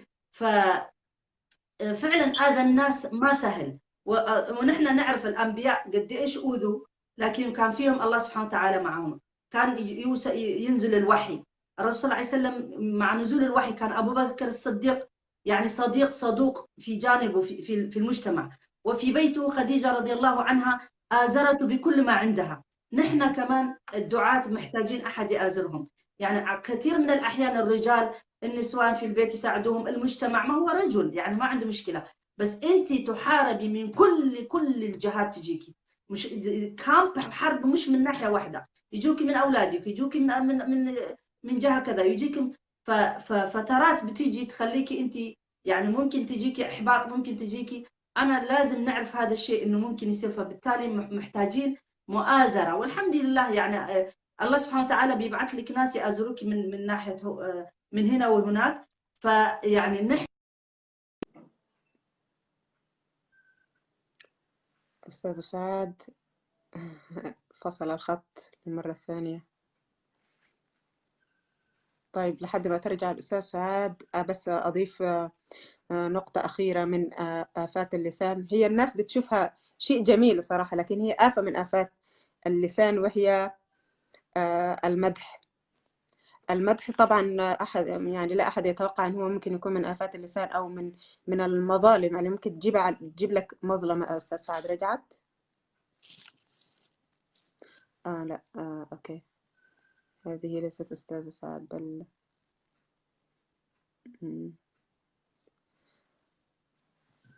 طب لحد ما ترجع أستاذ سعاد، هل تصدقوا أن المدح من آفات اللسان؟ نعم، ومن آفات اللسان عندما يعني يكون المدح مفرط في غير محله وفي غير موضعه، ممكن يدخل الآخر في الرياء والعجب، يصير من آفات اللسان. طبعا كل شيء مضاعف عند الدعاء. يعني أنا أرى بعض الدعاء يغالون في المدح وأنا أعلق دائما على هذا. أستاذ سعاد معي؟ هناك أحد يطلب؟ طيب أستاذة سعاد اتفضلي. فحتى المدح يعد من آفات اللسان. أستاذة في غيابك بس أضفت جزء من آفات اللسان التي لا يتوقعها الآخرون. يظنوا أن المدح وأنه تعظيم الناس وأعطائهم يعني أشياء فوق قدرهم وفوق حقهم، أن هذا من وتعاطف ويعني بذل، وهذا شيء جميل طالما هو لا يسيء. هذا والله من آفات اللسان اللي تؤدي إلى العجب والكبر، وتخلق أشياء غير جيدة ومردودات غير جيدة. من أقلها في أقلها أن تترك الإنسان على حاله ولا يتقدم ولا يعني يكون لديه طموح يعني تحقيق المزيد، وفي أعلاها أن توصله إلى الكبر والعجب ووضع نفسه في مكانة عالية وسامية ينظر إلى الآخرين من برج عجيب. فهذه من أشياء الآفات اللي لا يتوقعها الناس. تفضلي. بارك الله فيك وجزاك الله خير. أتمنى أنه المستمعين كلهم والأخ اللي علق في الموضوع وجاوبتي يفهم علي إيش كان قصدي. إنه نحن ديننا طبعا دين تسامح، بس لازم يكون زي ما يقولوا وسطي في كل شيء. يعني إنه إحنا لا نستعمل، يعني ما يكون في استعمال بإفراط، يعني لا إفراط ولا تفريط، يعني كل شيء بحده. إذا حطيناه في المجتمع الناس كمان لما تعرف إنه لا يحق لها، لأنه زي القوانين الثانية في الدنيا شفتيها، سواء كانت الترافيك، إيش هو المرور، قوانين دنيوية، سواء كان عن الجوازات وكذا، كل الناس تلتزم فيها يا حنان، كل الناس تلتزم فيها. يعني أنت تلتزمي في وقت الباسبور بتاعك حيوقع كذا كذا، متى تجدديه تعمل. طب ليش ما احنا ملتزمين في قوانين دنيوية، ليش ما نلتزم بقوانين إلهية؟ مش الأولى أن احنا نلتزم بهذه القوانين الإلهية اللي ربنا قال لنا يعني متى تتكلم متى ما تتكلم، متى تتعامل بكذا. يعني هذه أهم شيء من قوانين دنيوية أنا في رأيي. ولذلك الله سبحانه وتعالى لما يقول قد أفلح من زكاها وقد خاب من دساها، يعني تزكية الأنفس محتاجينها، وإنه إن نترفع زي ما قال إنه فعلا إن النفس لأمارة بالسوء، ونفس وما سواها فألهمها فجورها وتقواها. هذه كل الآيات تتكلم عن الناصية، كيف الإنسان يرتقي بنفسه بالتزكية. فبالتالي واحد من الأسباب اللي قلتي لي دخلت عليه موضوع مهم جدا أيضا، هو من مداخل الشيطان تلبيس إبليس، يعني العجب بالنفس، وإنه يقولوا لك إنه يعني هذا اللي وضعوا لنا حتى في التكنولوجيا هذه، لايك كومنت. أنا في يعني إذا ما عندك لايك كثير أوكي، طيب هي هم يعملوها من ناحية الإحصائيات، هم ياخذوها كإحصائيات. نحن كإحصائيات تهمنا، لأنه هم عشان يسكروا صفحة معينة أو يسكروا يوتيوب معين لازم يشوفوا آراء الناس، هم بالنسبة لهم مقاييس علمية. شفتي؟ فنحن لازم نفرق بين المقاييس العلمية اللي هم عاوزينها عشان تستمر هذه النشاطات، وبين مقاييس إلهية. شفتي؟ بعد الأحيان تتعارض. يعني أنا لما يجيني لايك لايك لايك لايك وكلام فارغ، أفكر إن أنا والله الناس أعجبت وكذا، طيب ربنا يمكن ما يعجب بهذا الكلام. صحيح. فنحن يعني حتى ربنا لما قال عن فرعون، دائما أنا أذكر هذه، لما قال استقف قومه فأطاعوه.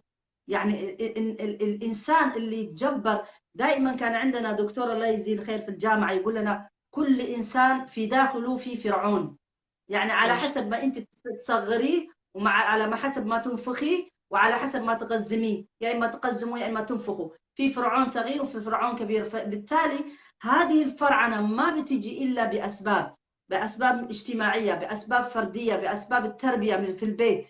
يعني لما مثلا في الطفل لما يربى، احنا أطفال يجونا في الروضة كلهم أطفال هذول من عمر سنة يجونا، وكل طفل نفسياته تختلف عن طفل آخر. فبالتالي أنا كمعلمة أعرف إنه هذا الطفل، في طفل وقح من يوم وقح، يعني سبحان الله من يوم وقح، فهذا لازم يتأدب، لأنه إذا خليناه على وقحته ونفسيته الوقحة هذه تتجبر حيصبح فرعون في الآخر. لأنه نحن ما قصينا أظافره، يحتاج إلى تقليم الأظافر من الصغر، يعني لأنه أظافرك لو تركتيه، يعني تخيلوا من صغرك ومن طفلة لو تركوا أظافرك وين كان وصل. في ناس يعني يربوا أظافرهم، صح ولا لا؟ فبالتالي نحن لازم نربي هذا الطفل من البداية. ففي طفل بيجي نفسيته ما أحلاه، يعني بشوش طيب ما يتعارك من صغره، من وهو ابن سنة، يعني النفسيات ما بتتغير صدقيني، من صغر اللي موجودة على حسب إيش نغذيه في البيت بتكون موجودة هذه الأشياء. فبالتالي لما نحن نيجي نقول في طفل يحتاج إلى إنه نشجعه، لا أنت شاطر اعمل هذا الشيء، لأنه هو يعني إيش اسمه انطوائي، بيروح لورا نفسيته، يعني هكذا، يعني يحتاج تشجيع أكثر. في واحد لا ما يحتاج تشجيع، ما تشجعي أكثر، لأنه لو شجعتيه أكثر حيصبح فرعون. يعني شجعيه يعني بجرعة خفيفة. يعني حتى الأطفال على حسب مين تعطي له جرعة زيادة ومين تعطي له جرعة. فبالتالي حتى بين الدعاء، حتى بين الناس اللي يطلعوا كمان، في ناس ما يحتاج أصلا تمدحيهم لأنه عارف ما يحتاج مدح أصلا. فبالتالي المدح هذا يعني ما له قيمة عنده. ففي ناس إذا مدحتيهم يصبح عندهم غرور ويقولوا لك نحن وصلنا نحن كذا. لا، أنت ما تمدح في مجال ما يحتاج مدح، يحتاج تشجيع، ويحتاج مثلا يعني حنان تطلب مننا بعد سنة مثلا يا إخوة، أنا بعد البثات اللي عملتها هذه السنة كلها ممكن تقيموا لي رأيكم، قولوا لي فيها إيش اللي كان فيها سيء، إيه اللي كان فيها جيد، وإيش اللي أنا لازم أحسنها. أنا كحنان إيش قدمت كويس وإيش قدمت يعني أقل من جيد، وإيش قدمت سيء، عشان أنا للفترة اللي جاية أعمل تقييم على هذا العمل وأقدم أفضل. هذا محتاجينه، نحن هكذا محتاجينه، مش بس نحن حنان أنت كويسة وأنت كويسة وأنت كويسة على طول، لأنه حنان ما حتتقدم إذا قلنا لها كويسة وكويسة، لأنه ما حتجيب جديد. فلازم نقول لها هذا كان جيد وهذا كان مستوى أقل وهذا كان ممتاز، لأنه هذا قدمتيه بطريقة ممتازة ما حد قدمها غيرك، وهكذا. فأما إنه نحن نفرعن الناس ونطلعهم فوق راسنا زي الحكام لما يجونا، يعني معلش المثال في كل البلاد تقريبا، يجي واحد حاكم ما عمل لك ولا أي شيء، كان مع الناس اللي قبله، ويجي يقول لك هذول كانوا سيئين وهذول عملوا كذا وهذول عملوا كذا، ونحن نستقبله ما شاء الله. سمعتوا ايش قال؟ انت ايش انت ايش شفت؟ ايش شفت منه؟ غير لسانه هذا اللي قدم لك، ايش شفت منه عشان تحكم عليه انه حيحكمنا بطريقه كويسه؟ استنى شوف العمل الاول. يعني نحن عندنا الاسلام الايمان لوحده حتى ما يكفي. الذين امنوا ما وقف، الذين امنوا ما في ايه اسمها الذين امنوا ووقفت، الذين امنوا وعملوا الصالحات. وكمان يقول لك وتواصوا بالحق وتواصوا بالصبر، لانه هذا الايمان وهذا العمل حيكون في اذى وحيكون في مشاكل، احنا لازم نساعد بعض، احنا لازم نأيد بعض للحق وللخير، مش للشر، مش للغرور، مش لمصالح، يعني مصالح شخصيه ومصالح اجتماعيه، انما للخير، لانه الله سبحانه وتعالى طلب مننا ان احنا نكون اهل الخير. واذا في يعني احد الاخوات اتصلت فيها قبل فتره، هي يوتيوبر كمان بس بالامحريه، يعني اتصلت بنفسها سبحان الله تقول لي انا عاوزه انزل يعني دروسك في الويب سايت تبعي عشان الناس تستفيد وعشان الناس تعرفك وتعمل لك سبسكرايب. يعني انا استغربت، تخيلي حنان، قلت ما شاء الله، قلت لها انت من نفسها كذا من كرما. فقالت لي انا لناس كثير عملت لهم وتشهروا وتعرفوا وصار عندهم سبسكرايب كثير، بس لما انا ارجع اسالهم عن مساله قالت لي يقولوا لها وما جزاء الإحسان إلا الإحسان.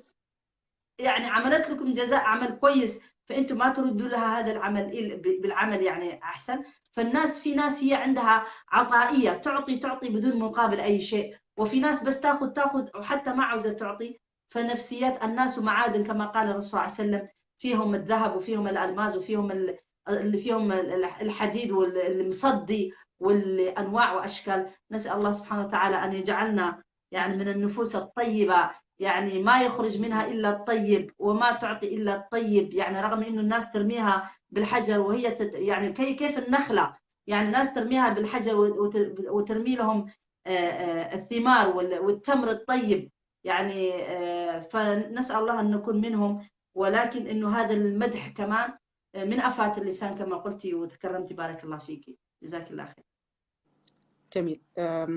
في مداخلة بس من الأخ حسني رباط، وهو على فكرة اللي طلب أن احنا نتكلم عن هذا البث، لأنه من الناس اللي تأذوا كثيرا وتعرضوا له بالسباب، أو يمكن تعرضوا كمان إلى والدته. أنا حأعطيه مداخلة لأنه هو اللي ألهمنا روح البث. مداخلة سريعة أخ حسني عن طريق الماسنجر، تفضل.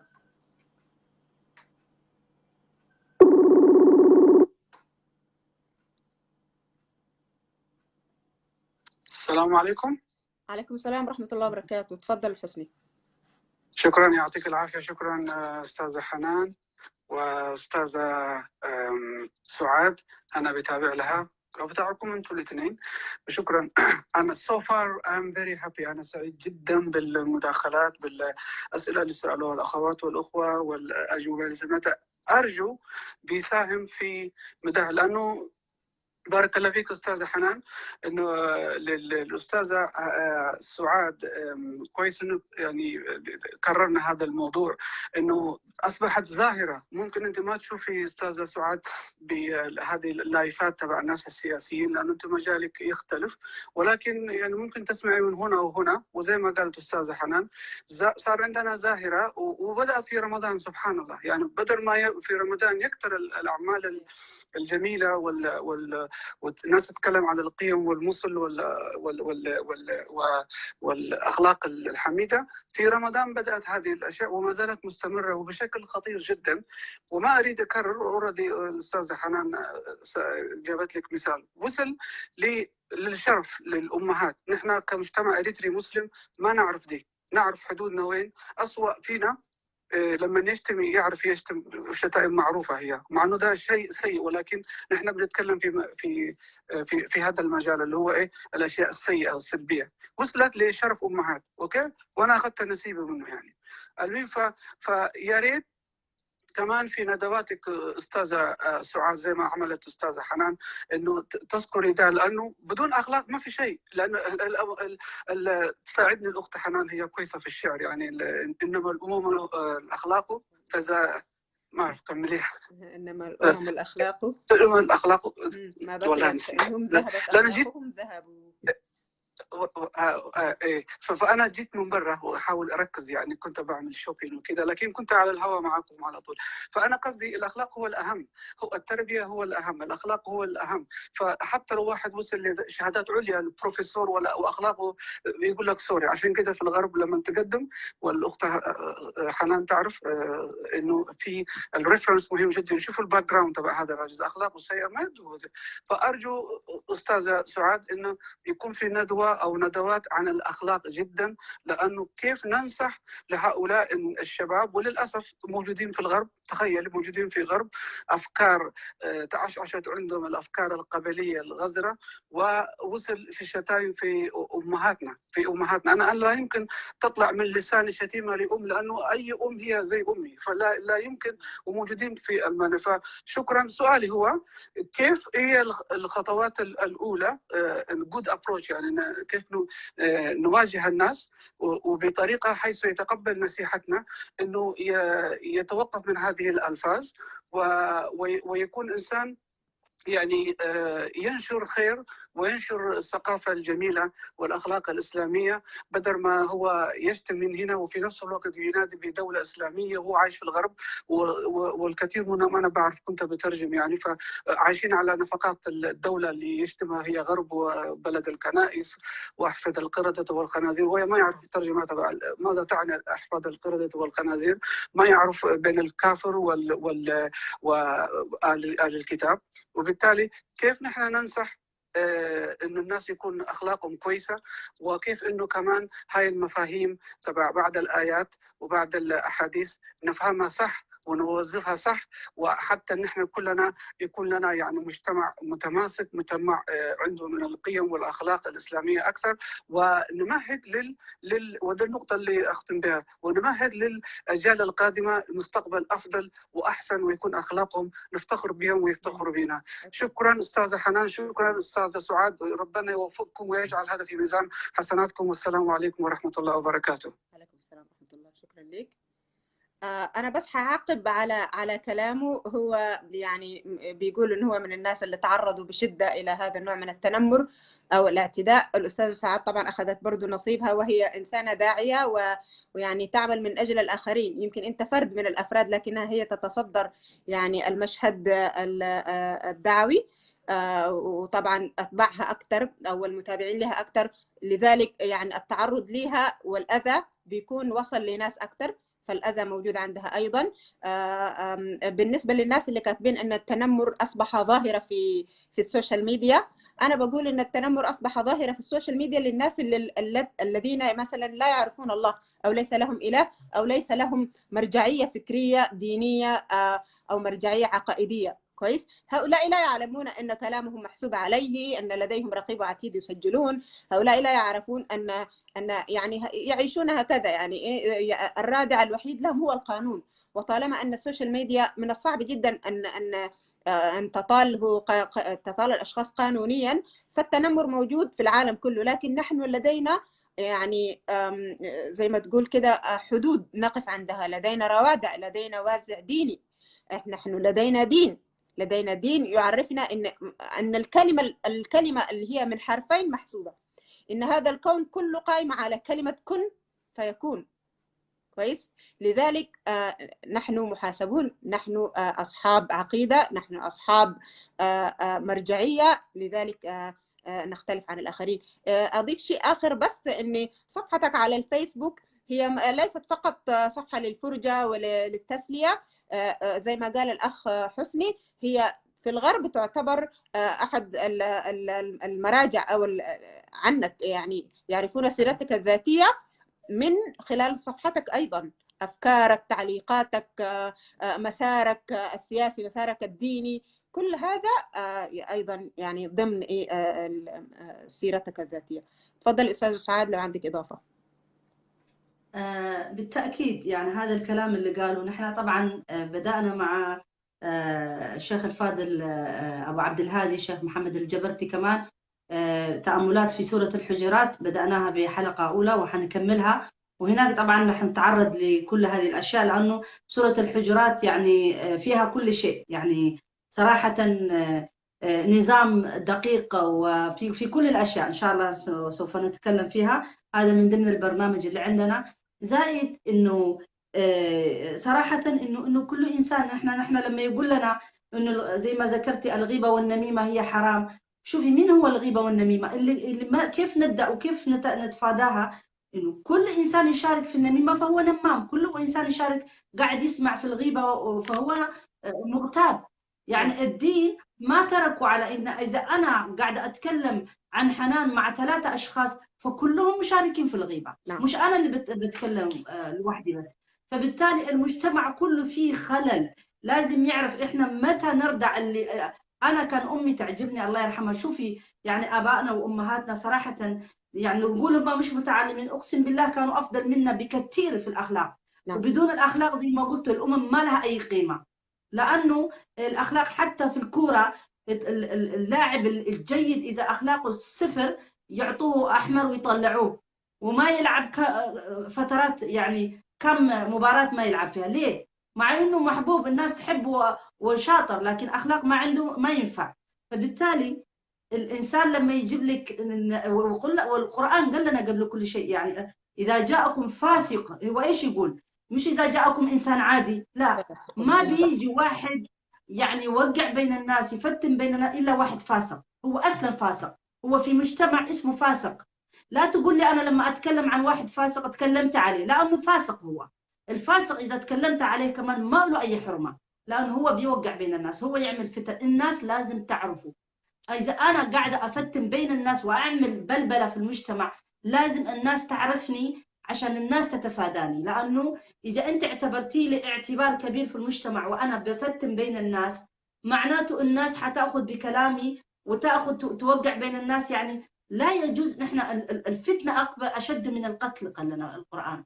فبالتالي نحن لازم نقيم الناس على أعمالهم كمان، لأنه إذا الناس عرفت حتفاداهم. فبالتالي وإذا جاءكم فاسق بنبأ فتبينوا، بيقول لك تأكدي إنه هذا الفاسق اللي جالك هذا، والبنت اللي جات لك والتليفون اللي قالت لك تقول لك سعاد قالت عنك كذا، اتأكدي، اتصلي بسعاد وقولي لها يا سعاد أنا سمعت كذا كذا قالوا لي، صحيح الكلام هذا؟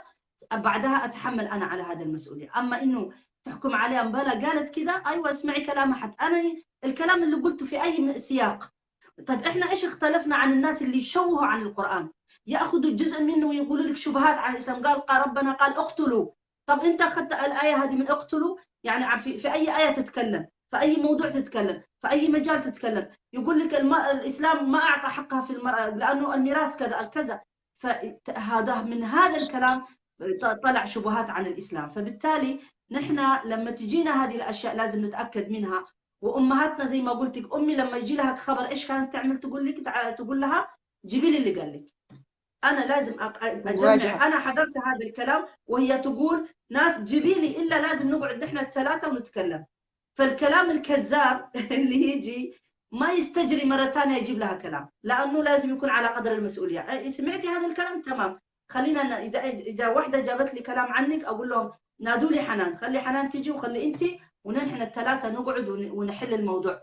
الكذاب ما حيستجري يقعد، ما لأنه كذاب وجايب يعني لأنه أساسا المفروض ما يجيب هذا الكلام، لأنه قاعد يوقع بينه وبين حنان. فنحن لو وازع فينا هذا الموجود في المجتمع. تعرفي أنا ليش لما الناس يقول أتكلم عن الأمثلة اللي عايشة فيها في المجتمع في الغرب يفكروا إني أنا ما موجودة في الإسلام؟ أنا موجودة في الإسلام بس في الكلام موجودة. إحنا عند المسلمين موجودة في الظواهر، موجودة في الخطب، موجودة كذا موجودة كذا. إحنا عاوزين في التطبيق في الواقع. ما قاعدة أقول إنه ما موجودة في مجتمعاتنا. في المجتمعات اللي هي نحن عايشين فيها موجودة أخلاقيات إسلامية وهم ما يدعوا الإسلام. وهم ما قالوا إنهم مؤمنين، وهم من وين أخذوها؟ أصلا هذه الأشياء ما أخذوها إلا من الحضارة الإسلامية. لما بنيت فرنسا أول قانون ما كان عندهم، هم كانوا عايشين في عصر الظلمات، ما كان عندهم لا قوانين ولا يحزنون. هم يعني لما بدأوا أخذوا الفقه المالكي بدأوا فيه قوانينهم. بس نحن نفكر إنه الغرب اللي أخذ القوانين الإسلام، ونحن لما نذكرها الآن ما نذكرها على إنهم هم اللي جابوها، لأنه هم تعلموا من الحضارة الإسلامية ومن القرآن ومن السنة، أخذوا اللي الجيد فيه وتركونا نحن، يعني فهمونا نحن يا المسلمين نحن تخلفنا بسبب الإسلام، تخلفنا بسبب القرآن، تخلفنا بسبب السنة مع الأسف. فتركونا نحن ببلاش وهم قاعدين يعيشوا فيه بحضارة، ونحن قاعدين نعيشوا هذا الشيء. لأن أنا ما يتعارض، يعني أنا قاعدة أشوف القرآن اللي بيقول لي عليها موجودة في المجتمع، فليش أنا حتى ما أذكرها؟ نعم. مش من باب رفعة الغرب، من باب رفعة يقولوا لي أنت بتشكري في الغربيين وتشكري الكفار وتشكري كذا. لا، أنا قاعدة أقول ما دام هم قدروا يطبقوها نحن كمان نقدر نطبقها. ما نحن أولى نطبقها، موجودة في قرآننا، موجودة في السنة. لكن أنا لما أروح المسجد، لما أروح مع مجتمعات إسلامية ما أجد هذا الشيء. ليش ما أجد هذا الشيء وأنت كمسلم قاعد تطبقها مع غير المسلمين في المجتمع نفسه؟ ليش هذا التناقض؟ أنا عاوزة أوصل ليش التناقض هذا؟ معناته في خلل فكري، لازم نغير في فكرنا، لازم نغير في وجداننا، لازم نغير في هذه الأشياء. وأنا متأكدة نحن نقدر عليها، لأنه ما في شيء ما نقدر عليه. يعني بهذه الطريقة نقدر نغير ونوعي الناس ونقول. لكن الخطب الرنانة هذه والله ما تفيد، يعني نعم. ما سمعناها. يعني نفسهم هذول اللي قاعدين في الخطب وفي المساجد يقولوا لنا خطب رنانة، تعالي أنت تعاملي معهم بيرسوناليتي تجدي يعني فرق السماء والأرض. أنا إيش ينفعني واحد يخطب لي في الخطب وبعدين لما أنا أتعامل معه في الواقع بالمرة ما في من الكلام اللي يقول ولا نصه. أنا ما عاوزة هذا الشيء، لأنه الله سبحانه وتعالى إيش قال؟ يا أيها الذين آمنوا. شوفي الخطاب لمين هو؟ يا أيها الذين آمنوا لما تقولون ما لا تفعلون، كبر مقتا كبر عند الله مقتا أن عند الله. تقولوا ما لا تفعلون. فنحن كل شيء محاسبين عليه، كلامنا محاسبين عليه، وما ينفع كلام يا أيها الذين آمنوا ما يكفي الإيمان إلا لازم وعملوا الصالحات. فهذا نسأل الله أن يثبتنا ويعلمنا. تفضلي، معلش أطلت عليكم. لا لا أبدا نهائي. بس أحب أعقب على كلامك. أنت قلتي ليش في يعني أشياء غير متطابقة. أقول لك ليش. لأنه في محاصصة الناس تكيل بمكيالين. وسأضرب مثل على هذا. كنت من فترة في أحد البث المباشر، سألني أحدهم سؤالا عن هل أنت إخوانية، فأجبت إجابة استفزت الشيخ من المشايخ أو الدعاء. هو لم يقل أن هذا الشيء مثلا حدث أمام البشر. سأتحدث مع الأخت حنان في الخاص وأستفسر منها أو أستوضح. لكنه اتصل علي في العام أمام الناس وأمام الملأ، وتحدث معي أمام الملأ وسألني وقال لي أنت أسأتي للإسلام عندما قلت هل تراني مثلا ألبس حزاما ناسفا أو زي كذا. وأنا أجبت عليه. المحاصصة هنا في الأمر أنه حدثني في شيء أمام العامة، لم يحدثني في الخاص عندما كان الشيء يتعلق بي. لكن عندما تحدثت في البث المباشر السابق بشيء يتعلق به بدون ذكر اسمه، الأخ الأستاذ تواصل معي في الخاص وبدأ يستجوبني ويستفسر عن أشياء. هذه من المحاصصات ومن يعني الكيل بمكيالين. هذا لا يجوز. أنت تتحدث معي في العام وتسألني، يعني تعمل لي مساءلة أمام الناس في شيء له علاقة بالدين. إذن أنت أيضا مطالب أن تتحدث معي أمام الناس وفي العام. وهذه دعوة لك لتحضر معي بث مباشر إذا أردت مناقشة الوضع أو الموضوع، لأنه كان في العام يا عزيزي. لا تكيل بمكيالين. لا يمكن أن تنقل حديث العام إلى الخاص، ولا يمكن أن تنقل حديث الخاص إلى العام. ما بدر منك كان في العام، وما بدر مني كان في العام. مساءلتك لي كانت في العام، ومساءلتك لي الآن أيضا لا بد أن تكون في العام. لا تكل بمكيالين يا عزيزي. والرسالة وصلت، وإن لم تكن وصلت فأوصلوها يا أصدقاء. الأصدقاء بتوع هنا وهناك المشجعين. طيب في مداخلة من الأخ محمد علي، ما في مداخلات من إخوة آخرين؟ مداخلة أخرى أستاذة تحب ناخذها؟ حابة بس أقول كلمة على هذا السوشيال ميديا اللي قلتيه، يعني مهم جدا. ما دام الإنسان، أنا دائما أقعد أقول إن ما دام الإنسان خرج للعام، يعني أصبح دعوته، شغله، أي شيء أمام الملأ، يعني ما أصبحت خاصة به هو، يعني أصبحت لكل الناس، فيعني لازم يتقبل أي شيء يأتي من ناحية. نعم. وأصبح إنه وخاصة الدين، يعني موضوع الدين، موضوع أنا لو في أشياء دنيوية ما تهمني، لكن موضوع الدين هذا مش مسؤولية شخص واحد، يعني مسؤولية ناس كثيرين جدا. فبالتالي يعني بداية من نفسي، أنا دائما من الأول كنت أقول لهم يا ناس، إذا كان أحد يتكلم في موضوع دينكم، ما في شيء واحد اسمه معصوم وما نقدر نرد عليه، سواء كان شيخ إن شاء الله يكون بروفيسور، إن شاء الله يكون من، يعني ما في قداسة في هذا الشيء. يعني بقدر الإمكان يعني تقدر توصل هذا الشيء وما نقبل، لأنه نحن أصبحنا أعطينا قداسة للعلماء كما أعطوا قداسة للآخرين. الرسول صلى الله عليه وسلم لما قال لأحد الصحابة، قال لهم أنتم كنتوا يعني تعبدون القساوسة أو يقولوا لهم رجال الدين، احنا ما عندنا شيء اسمه رجال الدين، انما عندنا دعاة وشيوخ معلمين. فقال لهم الرسول عليه وسلم لما قال لهم انتم كنتوا يعني تعبدوهم، فقال لهم يا رسول الله لا، احنا ما كنا نعمل هذا الشيء، احنا ما كنا قال لهم الرسول عليه وسلم مش انتم كنتوا لما يقولوا لكم اعملوا ما تعملوا، لما يقولوا لكم ما تعملوا ما تعملوا؟ قال لهم نعم. اذا هذا هو التشريع، هذا هو التشريع. التشريع ما يكون له أحد غير الله سبحانه وتعالى والرسول صلى الله عليه وسلم.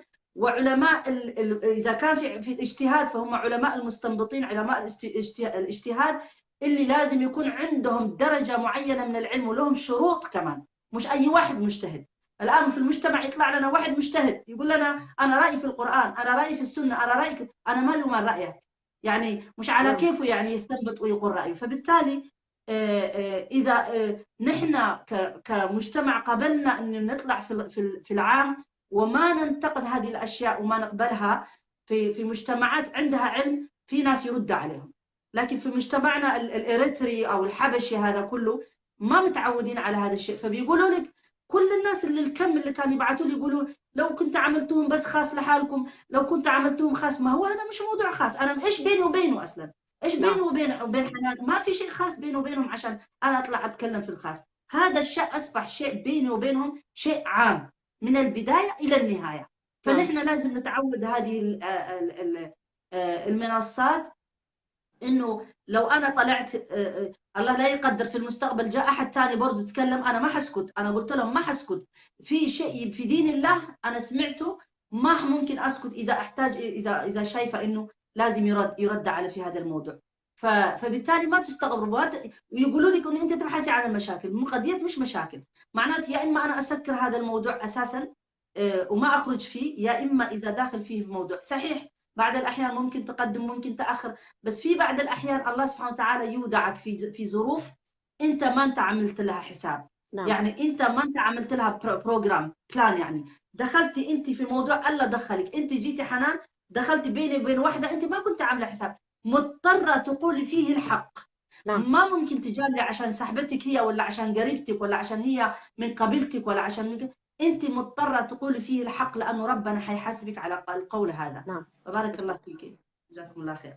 نعم مضبوط أستاذة. ولذلك أنا أقول من الظلم أن إحنا يعني نغفل أعيننا عن قضايا كبيرة وعظيمة ضررها يعني أكثر من نفعها، كويس؟ ويقولوا لك هذا الشيء يعني يحلوه، يقترحون اقتراحات تافهة وبسيطة ليست على قدر القضية، كويس؟ هذا لا يتأتى. الشيء الكبير يجب أن يكون الصد والرد له كبير في حجمه، كويس؟ حتى يتم الرد على المناسب. ولكن إذا قلنا نترفع عن أشياء هي عظيمة ونترفع عنها، هذا لا يتأتى، ليست مناسبة.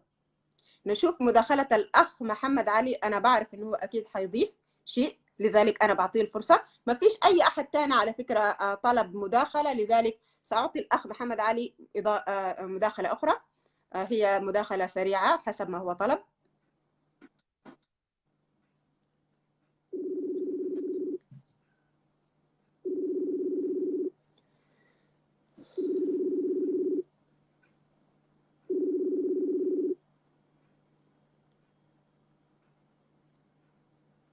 السلام عليكم ورحمة الله وبركاته. عليكم السلام ورحمة الله، تفضل. الله يحفظكم إن شاء الله.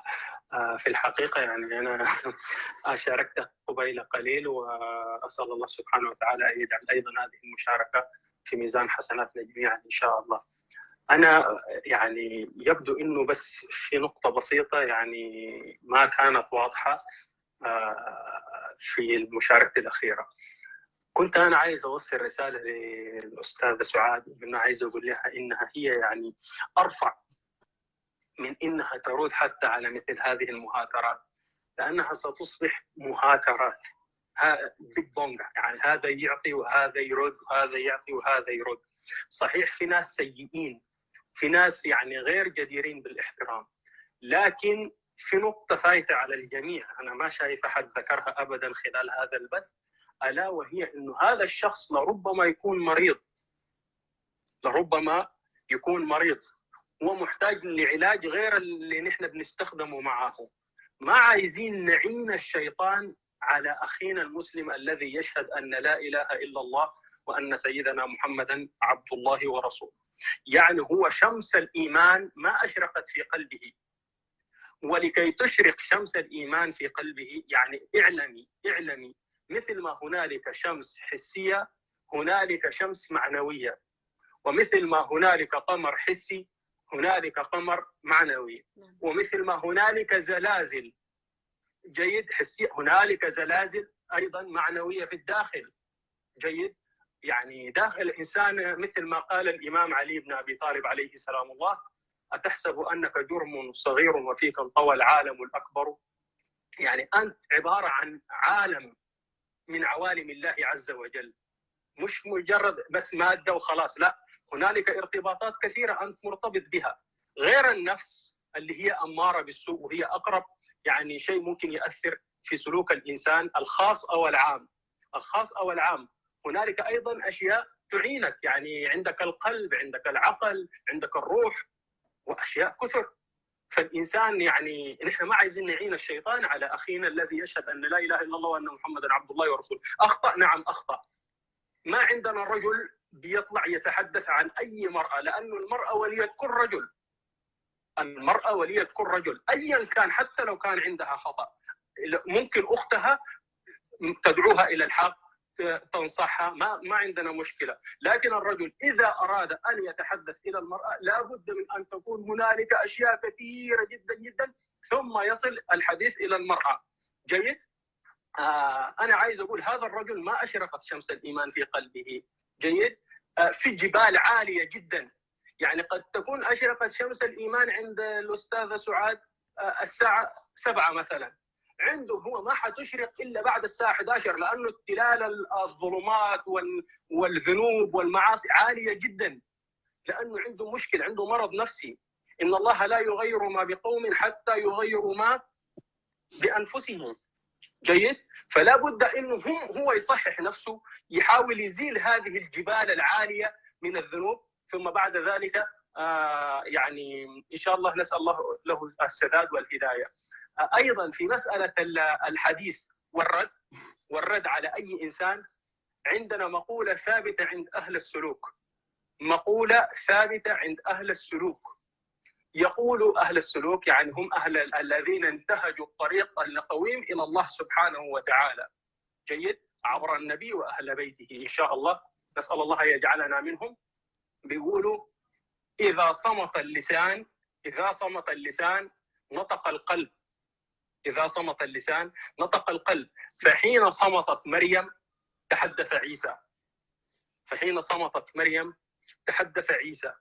أنا ما عايز أقول للأستاذة سعاد يعني ما شاء الله بهذه القامة الكريمة اصمتي، لا، أنت ممكن ما شاء الله تتكلم، لكن يعني إن أي شيء يحدث يعني من تاثير فيك انت بياثر على مسيرتك الدعويه.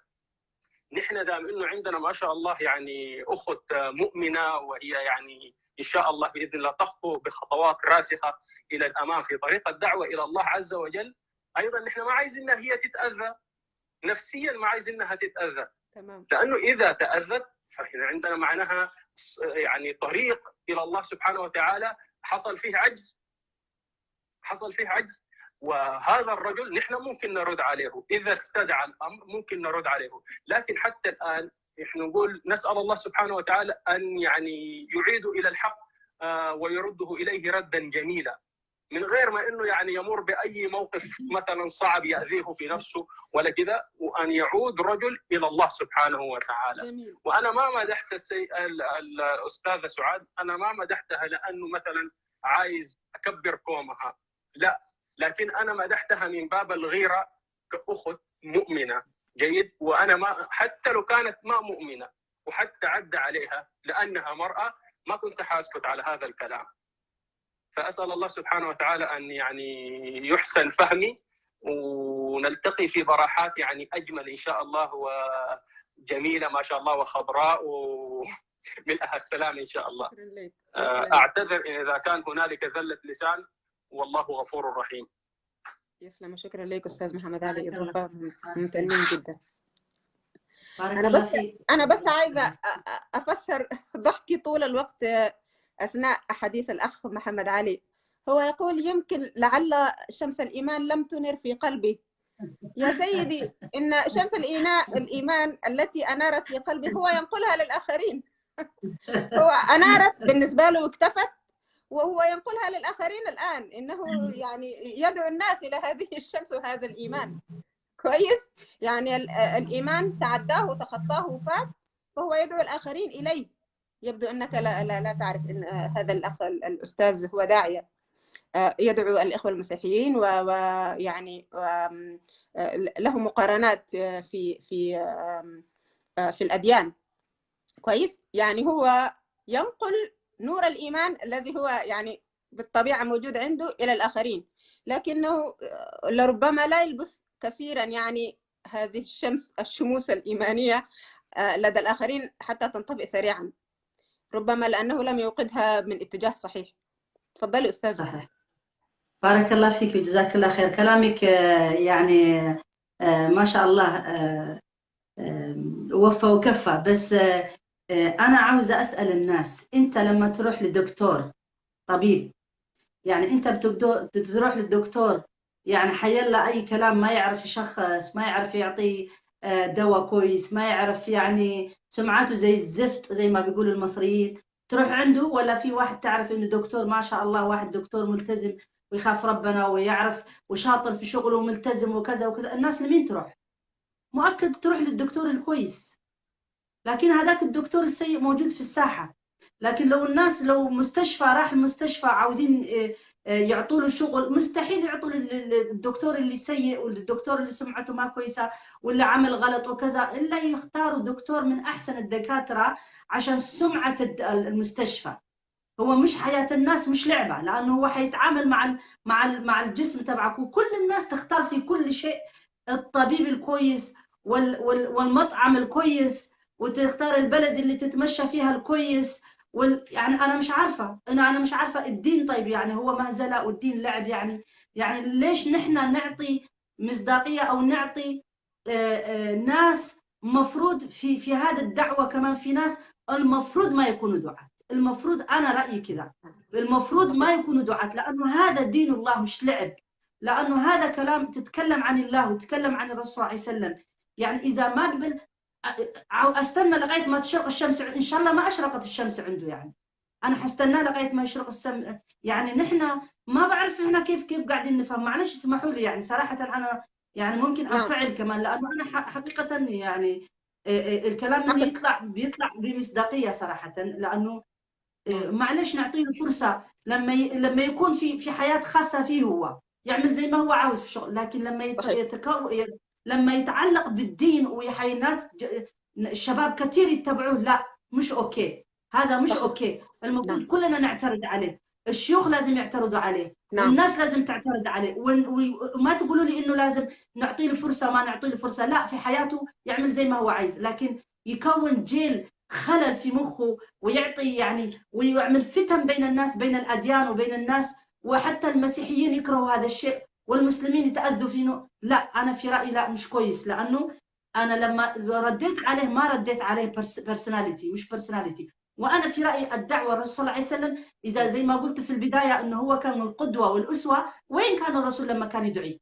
كان عايش في فيلا، عايش في مكتبه، ويبعث للناس رسائل تويتر ويقول لهم هذا هو الدعوه؟ لا، الرسول صلى الله عليه وسلم كان في الشارع، كان في البيت يدعو، ويدعو في المسجد، يدعو في كل الناس. جعانين الناس يقولوا له يا رسول الله نحن جعانين، ادعو لنا الله سبحانه وتعالى لانه تاذينا. يقول لهم يفتح بطني، يقول لهم يعني رابط حجرين، هم رابطين حجر واحد وهو رابط حجرين، الجوع منهم كان. يعني نحن لا، احنا عايشين في بيوتنا وقاعدين نشوف المسلمين جعانين، وما حتى قاعدين نفكر فيهم، وما حتى قاعدين نشارك بالناس وبمآسيها. اطفال قاعدين يتربوا في المخيمات وما قاعدين نآسي. تقولوا لي نحن نعطي تشرق الشمس عنده اي شمس، منتظرين اي شمس تشرق؟ لا، احنا قاعدين نغالط انفسنا، نحن ما قاعدين نعيش بالشيء اللي قاعدين فيه. معلش انفعلت، لا حبيبتي، هذا الشيء حقك. بس خليني أقول يمكن ما كان موافق الأخ محمد علي في هذه النقطة. يمكن هو ما عنده يعني دراية كاملة بهذا الأخ، ويعتبر مثلا أحد الناس الذين مثلا أخطأوا ربما. لا يا سيدي، هذا الشخص داعية إنه يدخل إلى دين الله الآخرين، يعني من ديانات أخرى. إذن هو تخطى مرحلة، تخطى ذاته إلى الآخر، والآخر حتى ليس من نفس الدين، بل الآخر من الدين المغاير. هو له يعني باع في الإقناع وفي دعوة الناس إلى دخول إلى ديننا الحنيف. هذا شيء جميل يحسب له، لكن يحسب عليه أن لا يثبت أصحاب الدين عند دينهم. يعني من غير المعقول أنك تدعو الآخرين إلى دينك ثم تذبذب على المسلم نفسه، أخيك المسلم، تذبذب عليه عقيدته ويعني ترج رجا من الداخل، بحيث انه لا يفهم هل انت داعيه، هل انت مطلع على الله، هل انت تعرف الله، كل هذه المعرفه، ثم يعني تجي عند حدود الله وتحطمها هكذا وتدخل في حقوق الناس هكذا، وتعطي لنفسك صكوك الغفران وصكوك ادخال الناس في الدين او تكفيرهم. يا عزيزي، هذا شيء يفوق الآخر، يعني يفوق ان انت تعطيه انه نعطيه فرصة ولا يفكر في شيء، ولا هذا الشخص تخطى هذه المرحلة. كويس.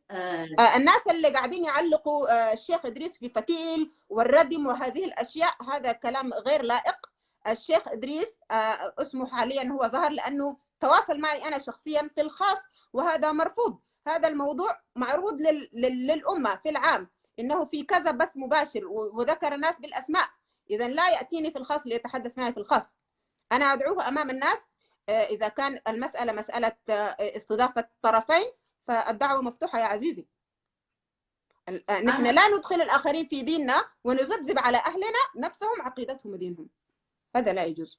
من حقك أستاذ، تفضل. قضية حتى قضية مش للمسلمين، يعني قضية أكبر من كده. أنا في رأيي ليش نحن لما ندعو للآخرين للإسلام بأي طريقة ندعوهم؟ ندعوهم بالإسلام، ندعوهم بالقرآن، ندعوهم بالسنة. الرسول صلى الله عليه وسلم لما شاف عمر بن الخطاب، اللي هو مين عمر بن الخطاب، يقرأ التوراة، قال له يا عمر، يعني غضب شديد، يعني إيش مالك يا عمر؟ إيش نقصك في القرآن؟ والقرآن موجود، أنت قاعد تقرأ التوراة، مش عشان إنه ممنوع، بس هذا التبيان لنا إنه نحن لازم نعتز بالقرآن. هذا هو مبدأ لكل شيء، هذا القرآن هو مبدأ لكل شيء، مبدأ للدعوة، مبدأ للعمل، مبدأ للمعاملة، مبدأ لكل شيء. من هنا ننطلق، من القرآن ننطلق. حتى الدعاة سواء كان لغير المسلمين ولا لغير المسلمين، ما عندنا شيء اسمه نأخذ نحفر في كتبهم اللي هن نحن القرآن اللي اعتبرها كتب محرفة. ما هم ما شاء الله موجودين في العالم، يعني بيناظروا غير المسلمين، لكن منطلقهم هو القرآن، مش منطلقهم الكتاب المقدس. لا، أي نعم تعرف هذا الشيء، تتعلمه وتعرف الموجود فيه، لكن المنطلق يكون الأساس من القرآن. أنت تدعوهم، تتعلم دينك الأول من خلاله تدعوهم. لما كيف يكون الشخص لما يتهم نوح عليه السلام والعياذ بالله نبي، حتى وهم عندهم إذا كانوا يتهموا. أنا درست مقارنة أديان في الشريعة، نحن كلنا لازم ندرسه، موجود هذا الشيء. نعم. وتعرفي إنه يقولوا عن الله سبحانه وتعالى في كتبهم إنه لما ما وجد آدم في الجنة، تخيلي يتكلموا عن الله ما وجد آدم، يعني ربنا سبحانه وتعالى ما عارف وين آدم، فصار ينادي له وما بيسمع. يعني هذا اتهام باطل على الله سبحانه وتعالى. إحنا لما نسمعه يوجعنا آذاننا، لكن موجودة في كتبهم. فأنا أجيب رأيهم هذا في الكتاب المقدس وأعرضه؟ لا، نحن أولا نتكلم من زاوية القرآن، من زاوية الإسلام، كيف ينظر الله سبحانه وتعالى إلى نفسه، وكيف نحن، وبعدين ممكن تجيبي الأشياء تبعتهم. لكن إحنا ناخذ من الكتاب المقدس، نتهم أنبياء، اتهموهم في أعراضهم، اتهموهم بالزنا، اتهموهم بكل شيء. فأنت قاعدة تأكدي لهم لما تدعيهم بالطريقة هذه، هم قاعدين يتمسكوا في كتبهم، بدأوا يقرأوا كتبهم، بدأوا يدافعوا عن دينهم، ونحن في مجتمعاتنا الإثيوبية والإريترية فيها مسيحيين ومسلمين، هذا من الأزل وحيبقى إلى الأزل، لأنه ما في دول أفريقية إلا فيها مسيحيين وغير مسلمين ومن الأديان الأخرى، حتى عندنا، حتى اليهود عندنا. وعندك الدولة الوحيدة يمكن الصومال اللي فيها بس مسلمين، وهم اتنحروا بالقبائل كمان. فموضوع ثاني هذا اللي كنا نتكلم فيه، موضوع القبيلة اللي الإسلام منعها. فبالتالي نعم. أحب بس أبشرك إنه البث الحضور صار العدد زيادة، لأننا ابتدينا نتناول الأسماء وابتدى الموضوع يسخن. هذا هو البث المطلوب. نحن لم نتطرق لهذا، الحوار هو اللي جرنا إليه، كويس. لكن شوف العدد ما شاء الله يعني. تفضل. أيوة. أنا حتى الآن أنا ما ذكرت أسماء، ونحن قلنا أنا تخطيت المرحلة، بس هو الإنسان يتعلم من أخطائه يا جماعة الخير. لازم إحنا دخلنا كلنا بفتنة، جاتنا فتنة كبيرة، ولما تيجي الفتنة ما يدخل فيها الصالح والطالح. يعني لما يقولوا لك أنت لازم تترفعي وأنت مستواكي وأنت، أنا ما شايفة من هذا الزاوية. أنا في رأيي الداعي ما عنده مستوى، الداعي هو موجود في المكان اللي ربنا يودعه. إن شاء أنا يعني صراحة أتعلم، تعرفي من مين؟ تعلمت من الناس هذول الغربيين، معلش حذكرهم لأنه هم اللي أصبحوا هم يأخذوا دورنا. لما راحوا لأفريقيا لبسوا ملابسهم، تكلموا بلغاتهم، وعاشوا معاهم في الفقر وفي كل شيء، عشان يبث لهم الأفكار اللي هم عاوزينها، والناس تقبلتها. وتقولوا لي نحن لازم نترفع على إيش؟ ما في شيء اسمه نترفع على هذه الأشياء. أنت الداعي، الرسول عليه السلام كان في كان مع الملوك وكان مع الحكام وكان في بيته، وكان داعي في كل وقت 24 داعي. يعني لما يقعد مع عائشة، لو قالت عائشة كلام كان يدعوها كمان، يقول لها يا عائشة لا هذا ديننا. لما يجوا يسلموا عليه اليهود قالوا له السلام عليكم. شوفي السلام عليكم قال لهم، يعني الموت عليكم. وعائشة إيش قالت؟ وعليكم السلام قالت لهم، لأنه فعلا هم طلبوا. وقال لها الرسول عليه السلام قال لها يا عائشة لا، ما ينفعش كده. يعني نحن دعاة الخير ما نرد عليهم بنفس الكلام. يعني شوفي في هذه اللحظة بينه وبين زوجته حتى موضوع الدعوة، موضوع التغيير، ما سكت، ما قال لها لا يا عائشة أنت حبيبتي معلش زي رجالنا الآن. يعني ممكن يضرب عرض الحائط بالقرآن، ولو تزوج عليها وقال له لازم تطلقها عشان خاطر عيون زوجته الأولانية. هذا اللي نحن اللي ما نحترم القرآن وما نحترم الدين. صح ولا لا؟ هو لكن نبي وقال لها لا يا عائشة ما بيصير، نحن لازم نترفع عن هذا. صحيح. فنحن لما نكون الله سبحانه وتعالى يدخلنا في فتن، عشان كل واحد يعني زي كيف ايش اسمه هذا اللي احنا عندنا منفيت نقول له بالتقرينه، هذا اللي يفرزوا فيه الدقيق، ايش يعملوا؟ مصفى، يتصفى. انا اتصفى، انت تتصفي، هذا يتصفى، كل واحد يخرج بما كان عنده. يعني الفاجر يخرج بفجوره، الانسان النبيل يخرج بالنبل تبعه، هكذا. فبالتالي لما نوضع في مكان، يعني اذا ما في ناس ثانيين، وانا قلت للدعاة اخواني بارك الله فيهم هذول الشيوخ المفروض يكونوا موجودين في فيسبوك، قلت لهم اذا انتم مش موجودين تركتوا لهم الساحه للي ما ينفعوا، معناته الناس حتاخذهم على انه هذول هم الصح، لانه ما في بديل. فانا ما اقدر اقول لطفلي انت لما تطلع برا ما تعمل كذا حرام، هو تروح للمكان هذا حرام، لازم انا اجيب له البديل. اذا قلت له الديسكوتيك حرام لازم اقول له في بديل افضل منه وكذا. والانسان اذا ما في انسان ما في بديل حيروح لهذا. ف يعني من هذا الباب لما انا خرجت وترصد لهذا الموضوع، ما كان خاص من البدايه، كان هو شيء عام وكان هو في الدين. ولكن الجهه الاخرى ما قدرت ترفع 3 ساعات تلفيق وكذب واتهام في الاعراض وكل شيء. يعني انا بمعاونه اخواني جزاهم الله خير واخواتي جزاهم الله خير وكل من اتصلوا علي، الشباب صغار اتصلوا علي قالوا لي والله ماما سعاد نحن نحبك جدا وما عاوزين تطلعي تردي. انا كنت ناوي اطلع ارد لانه هذا حقي الي، وانت تعرفي كذلك حنان. وحنان ايضا من الناس اللي شجعتني ايضا اني اطلع ارد.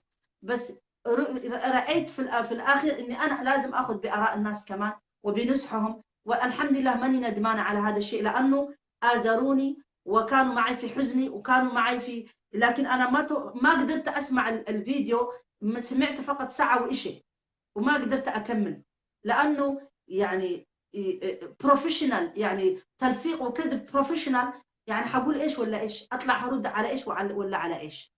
فلذلك نحن ما قاعدين نتكلم عن فرد بعينه، ممكن يطلع لنا شخص ثاني وثالث وعاشر الآن كمان. فنحن لازم نكون مهيئين نفسيا لهذه الأشياء.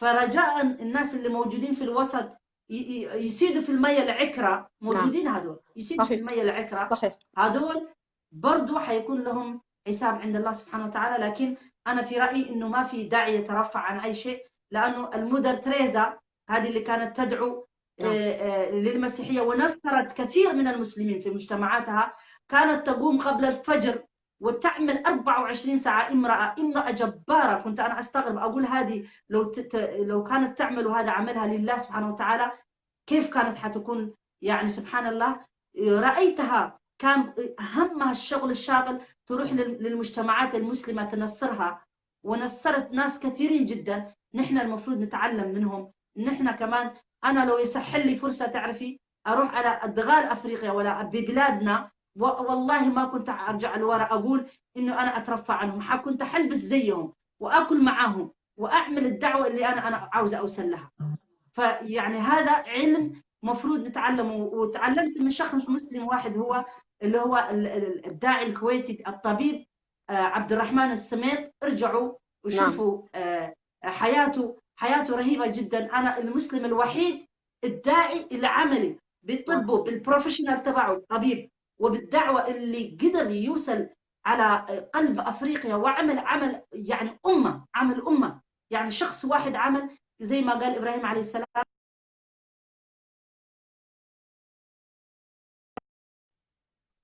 في منصاتنا ونتكلم ب تيوري، يعني نظريات بحتة ما تثمر في الواقع. أنا في رأيي هذا يعني ما له مصداقية، واللي ما له مصداقية في الواقع ما يقدر يوصل للناس ولا يقدر يدخل في قلوبهم. فنحن كدعاة كمان عندنا خلل كثير جدا. الدعاة نفسهم يحتاجون إلى دعوة، صدقيني والله العظيم. الدعاة نفسهم يحتاجوا إلى دعوة. إن شاء الله حيكون يعني مرة نعمل الدعوة للدعاة مش للناس الثانيين، الدعوة لمن يسمى أنفسهم دعاة إلى الله وعندهم مفاهيم خاطئة جدا عن الدعوة إلى الله. بارك الله فيكم. جميل. سيدتي أحب بس أضيف إنه حتى الدعوة إلى الله تحتاج إلى حكمة. ليس كل من أراد أن يدعو، وليس كل من هب وداب. الدعوة ليست مفتوحة.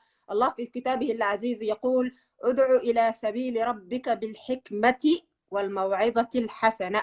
حكمة يعني حكمة. الحكمة ضالة المؤمن. الحكمة شيء مش سهل. العلم ممكن تكتسب العلم، وممكن يكون لديك يعني قدرة على تحصيل في كل المجالات، في شتى المجالات، كويس. لكن أنك تحصل الحكمة هذا شيء يحتاج إلى خبرات، يحتاج إلى انصهار في الدنيا، إلى يعني مواجهات، إلى أشياء تمر بالإنسان حتى يصل إلى الحكمة. في بعضهم الله يعطيهم الحكمة من عنده، كويس. لكن إذا كان ليست لديك الحكمة على الأقل يعني خذ الثانية. الله قال لك الموعظة الحسنة، والموعظة الحسنة أهم شيء في الموعظة الحسنة هي أنت المثال، أنت الموعظة الحسنة، أنت الأيقونة اللي الناس ممكن تتبعها. إذا لم يكن لديك الحكمة ولا الموعظة الحسنة ماذا تفعل هنا يا عزيزي؟ اتفضل اقعد معنا في الصف. الشيخ جمعة هل طلب مداخلة؟ أنا شايفة الشباب كاتبين لي أعطي مداخلة للشيخ. شيخ جمعة إذا أنت لديك مداخلة أرجو أنك تتصل علي في الماسنجر. شكرا.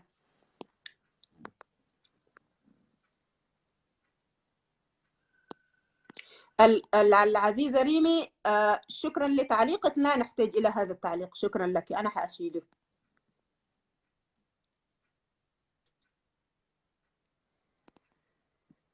طيب أنا هعمل اتصال على الشيخ جمعة حسب طلب الناس، لا أدري إذا كان هو لديه مداخلة أو لا، لكن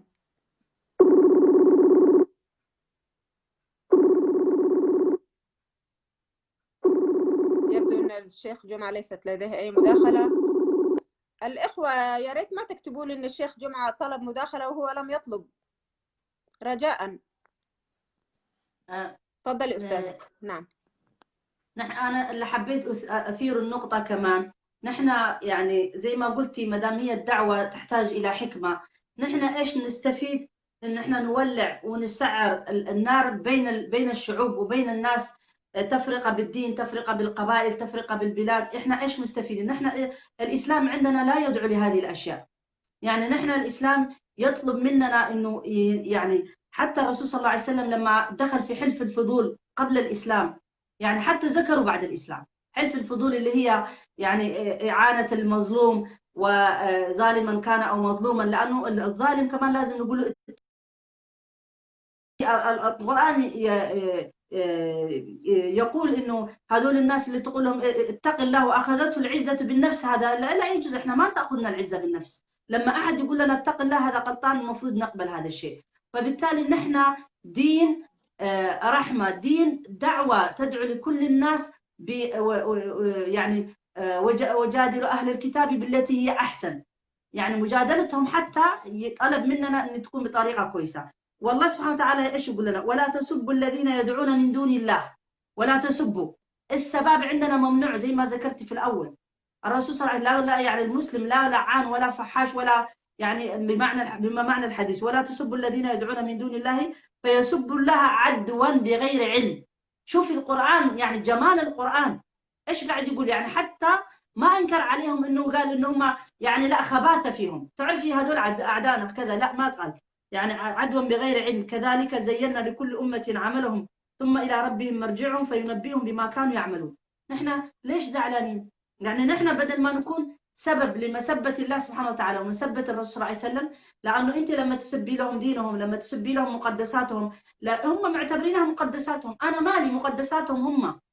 يعني أنا لما هم معتبرينها مقدساتهم، أنا ما عندي، مش مطلوب مني إني أحاربهم عشان مقدساتهم، لأنه زي ما ربنا قال لكل أمة إيش قال؟ بغير علم كذلك زينا لكل أمة عملهم ثم إلى ربهم مرجعهم.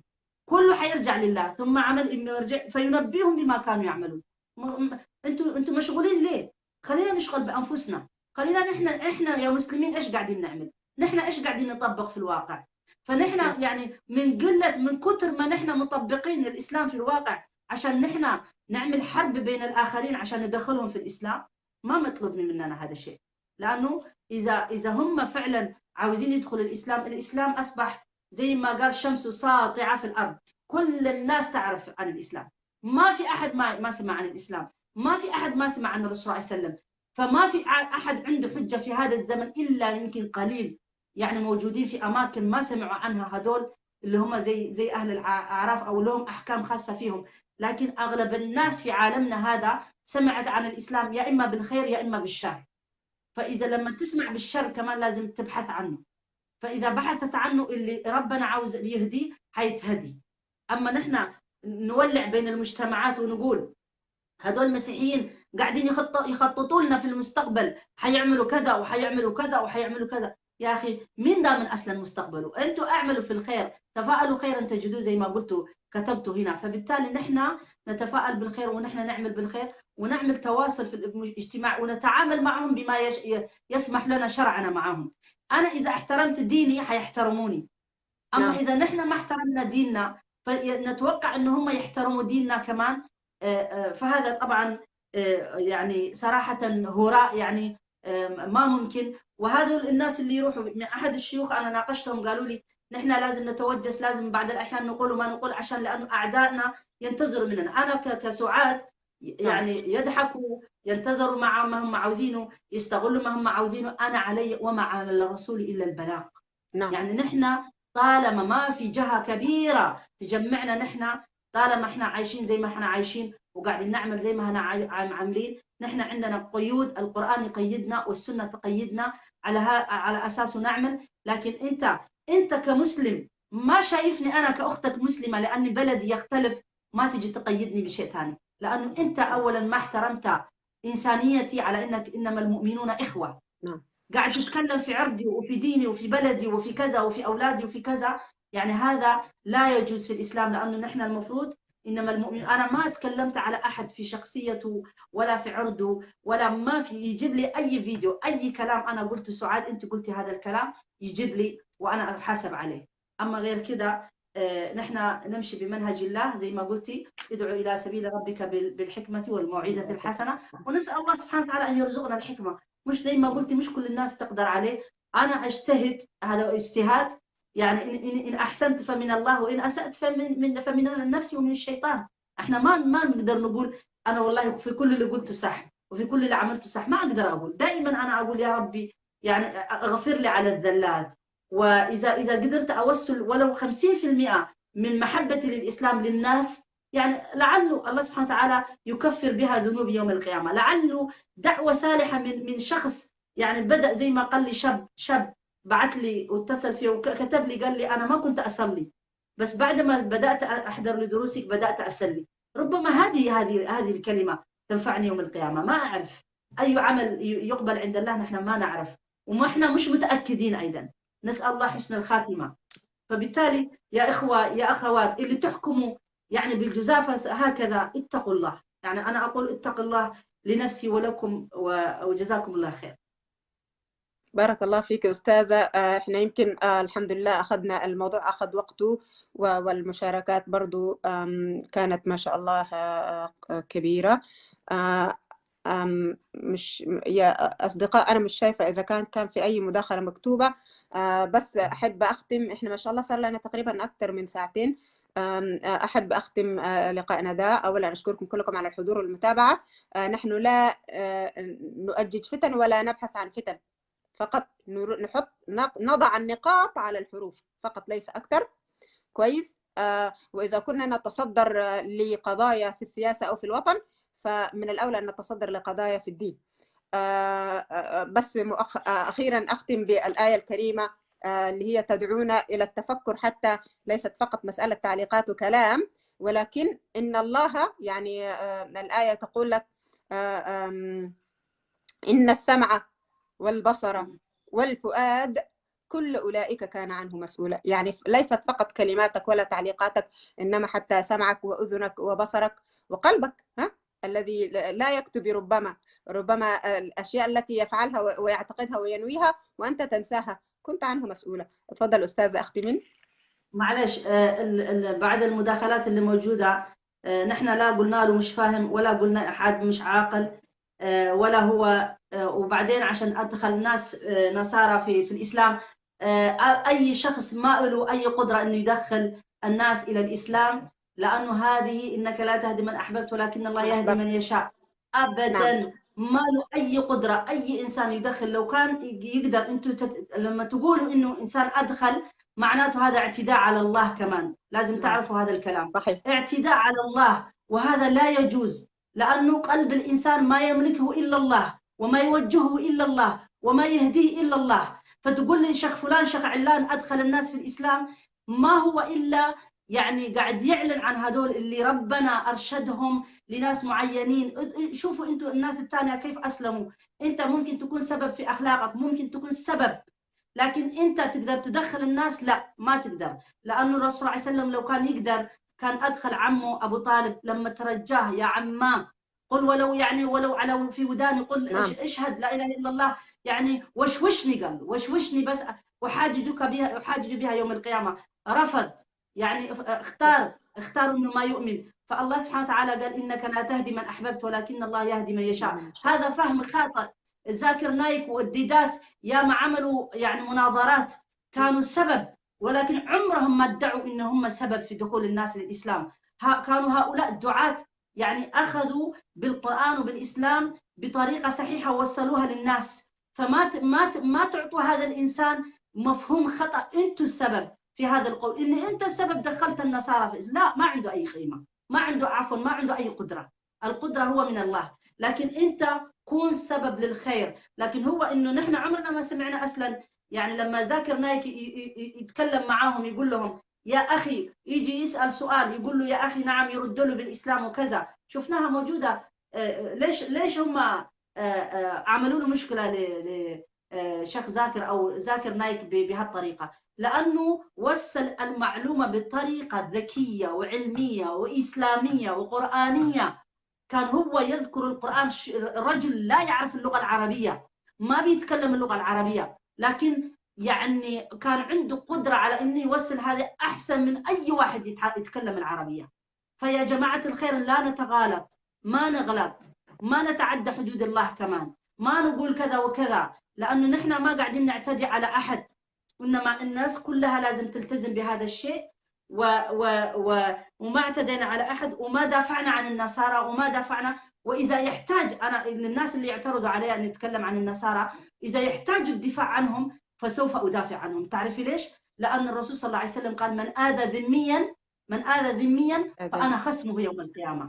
فإذا كان الرسول صلى الله عليه وسلم قال هذا الكلام، فنحن بدنا نشتمهم، بدنا نقول كلام عنهم سيء؟ ما أقول أنا هذا الكلام، لأنه ديني ما قال قولي هذا الكلام. ديني قال احترمي الآخر عشان يحترموكي، احترمي اللي هم يعبدوا، حتى لو يعبدوا فارة كمان خليني احترمهم، بس أقول لهم بطريقة صحيحة إنه يا ريت تسمعوا عن الإسلام، يا ريت تعرفوا الإسلام. أما ما أقول لأنه ناس عقلاء. الله سبحانه وتعالى قال: ولقد كرمنا بني آدم. ونحن إخوة بالإنسانية، لأنه أبونا آدم وأمنا حواء نتقابل معهم بالإنسانية. لا تقولوا لي ما تقولي لهم إخواننا، أنا إخواني هم، أنا على كل حال هذا اللي أعرفه. إذا أنتم مش إخوانكم أنتم أحرار، أما أنا أعرف إنه في آدم واحد وفي حواء واحدة. في الإنسانية نحن مشتركين، في أم واحدة في أب واحد، معناته نحن فعلا إخوة بالإنسانية، ونحن إخوة بالنسب من البداية. فإذا اللي يعترض على هذا الشيء يعترض، هو حر، لكن ما يلزمني أنا أفكر كما هم يفكرون. ما تلزموني أنتم أحقادكم وكراهيتكم، أنت إخوانية، أنت كذا، أنت كذا، وأنت أجازين، وأنت كذا. ما تلزموني أفكر بمثل تفكيركم، لأنه كل إنسان يخرج من منطلقه هو. إن عجبكم أهلا بكم، إن ما عجبكم أنا فسأكمل المسيرة مع الناس اللي عاوزين توصل لهم هذه الدعوة. وبارك الله فيك وجزاكم الله خير.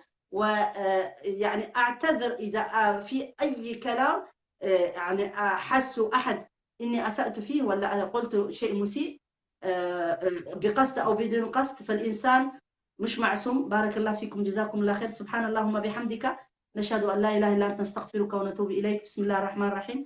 والعصر إن الإنسان لفي خسر إلا الذين آمنوا وعملوا الصالحات وتواصوا بالحق وتواصوا بالصبر. والسلام عليكم ورحمة الله وبركاته. بارك الله فيك أستاذة، ما تركتي لي شيء أختم به. ما في بعد قول الله سبحانه وتعالى يعني أي قول. أنا أشكركم جميعا كل الحضور، وإن شاء الله نلتقي في آفاق أرحب في حلقات أكثر إيجابية بإذن الله. شكرا لكم. تحياتي. السلام عليكم. السلام عليكم.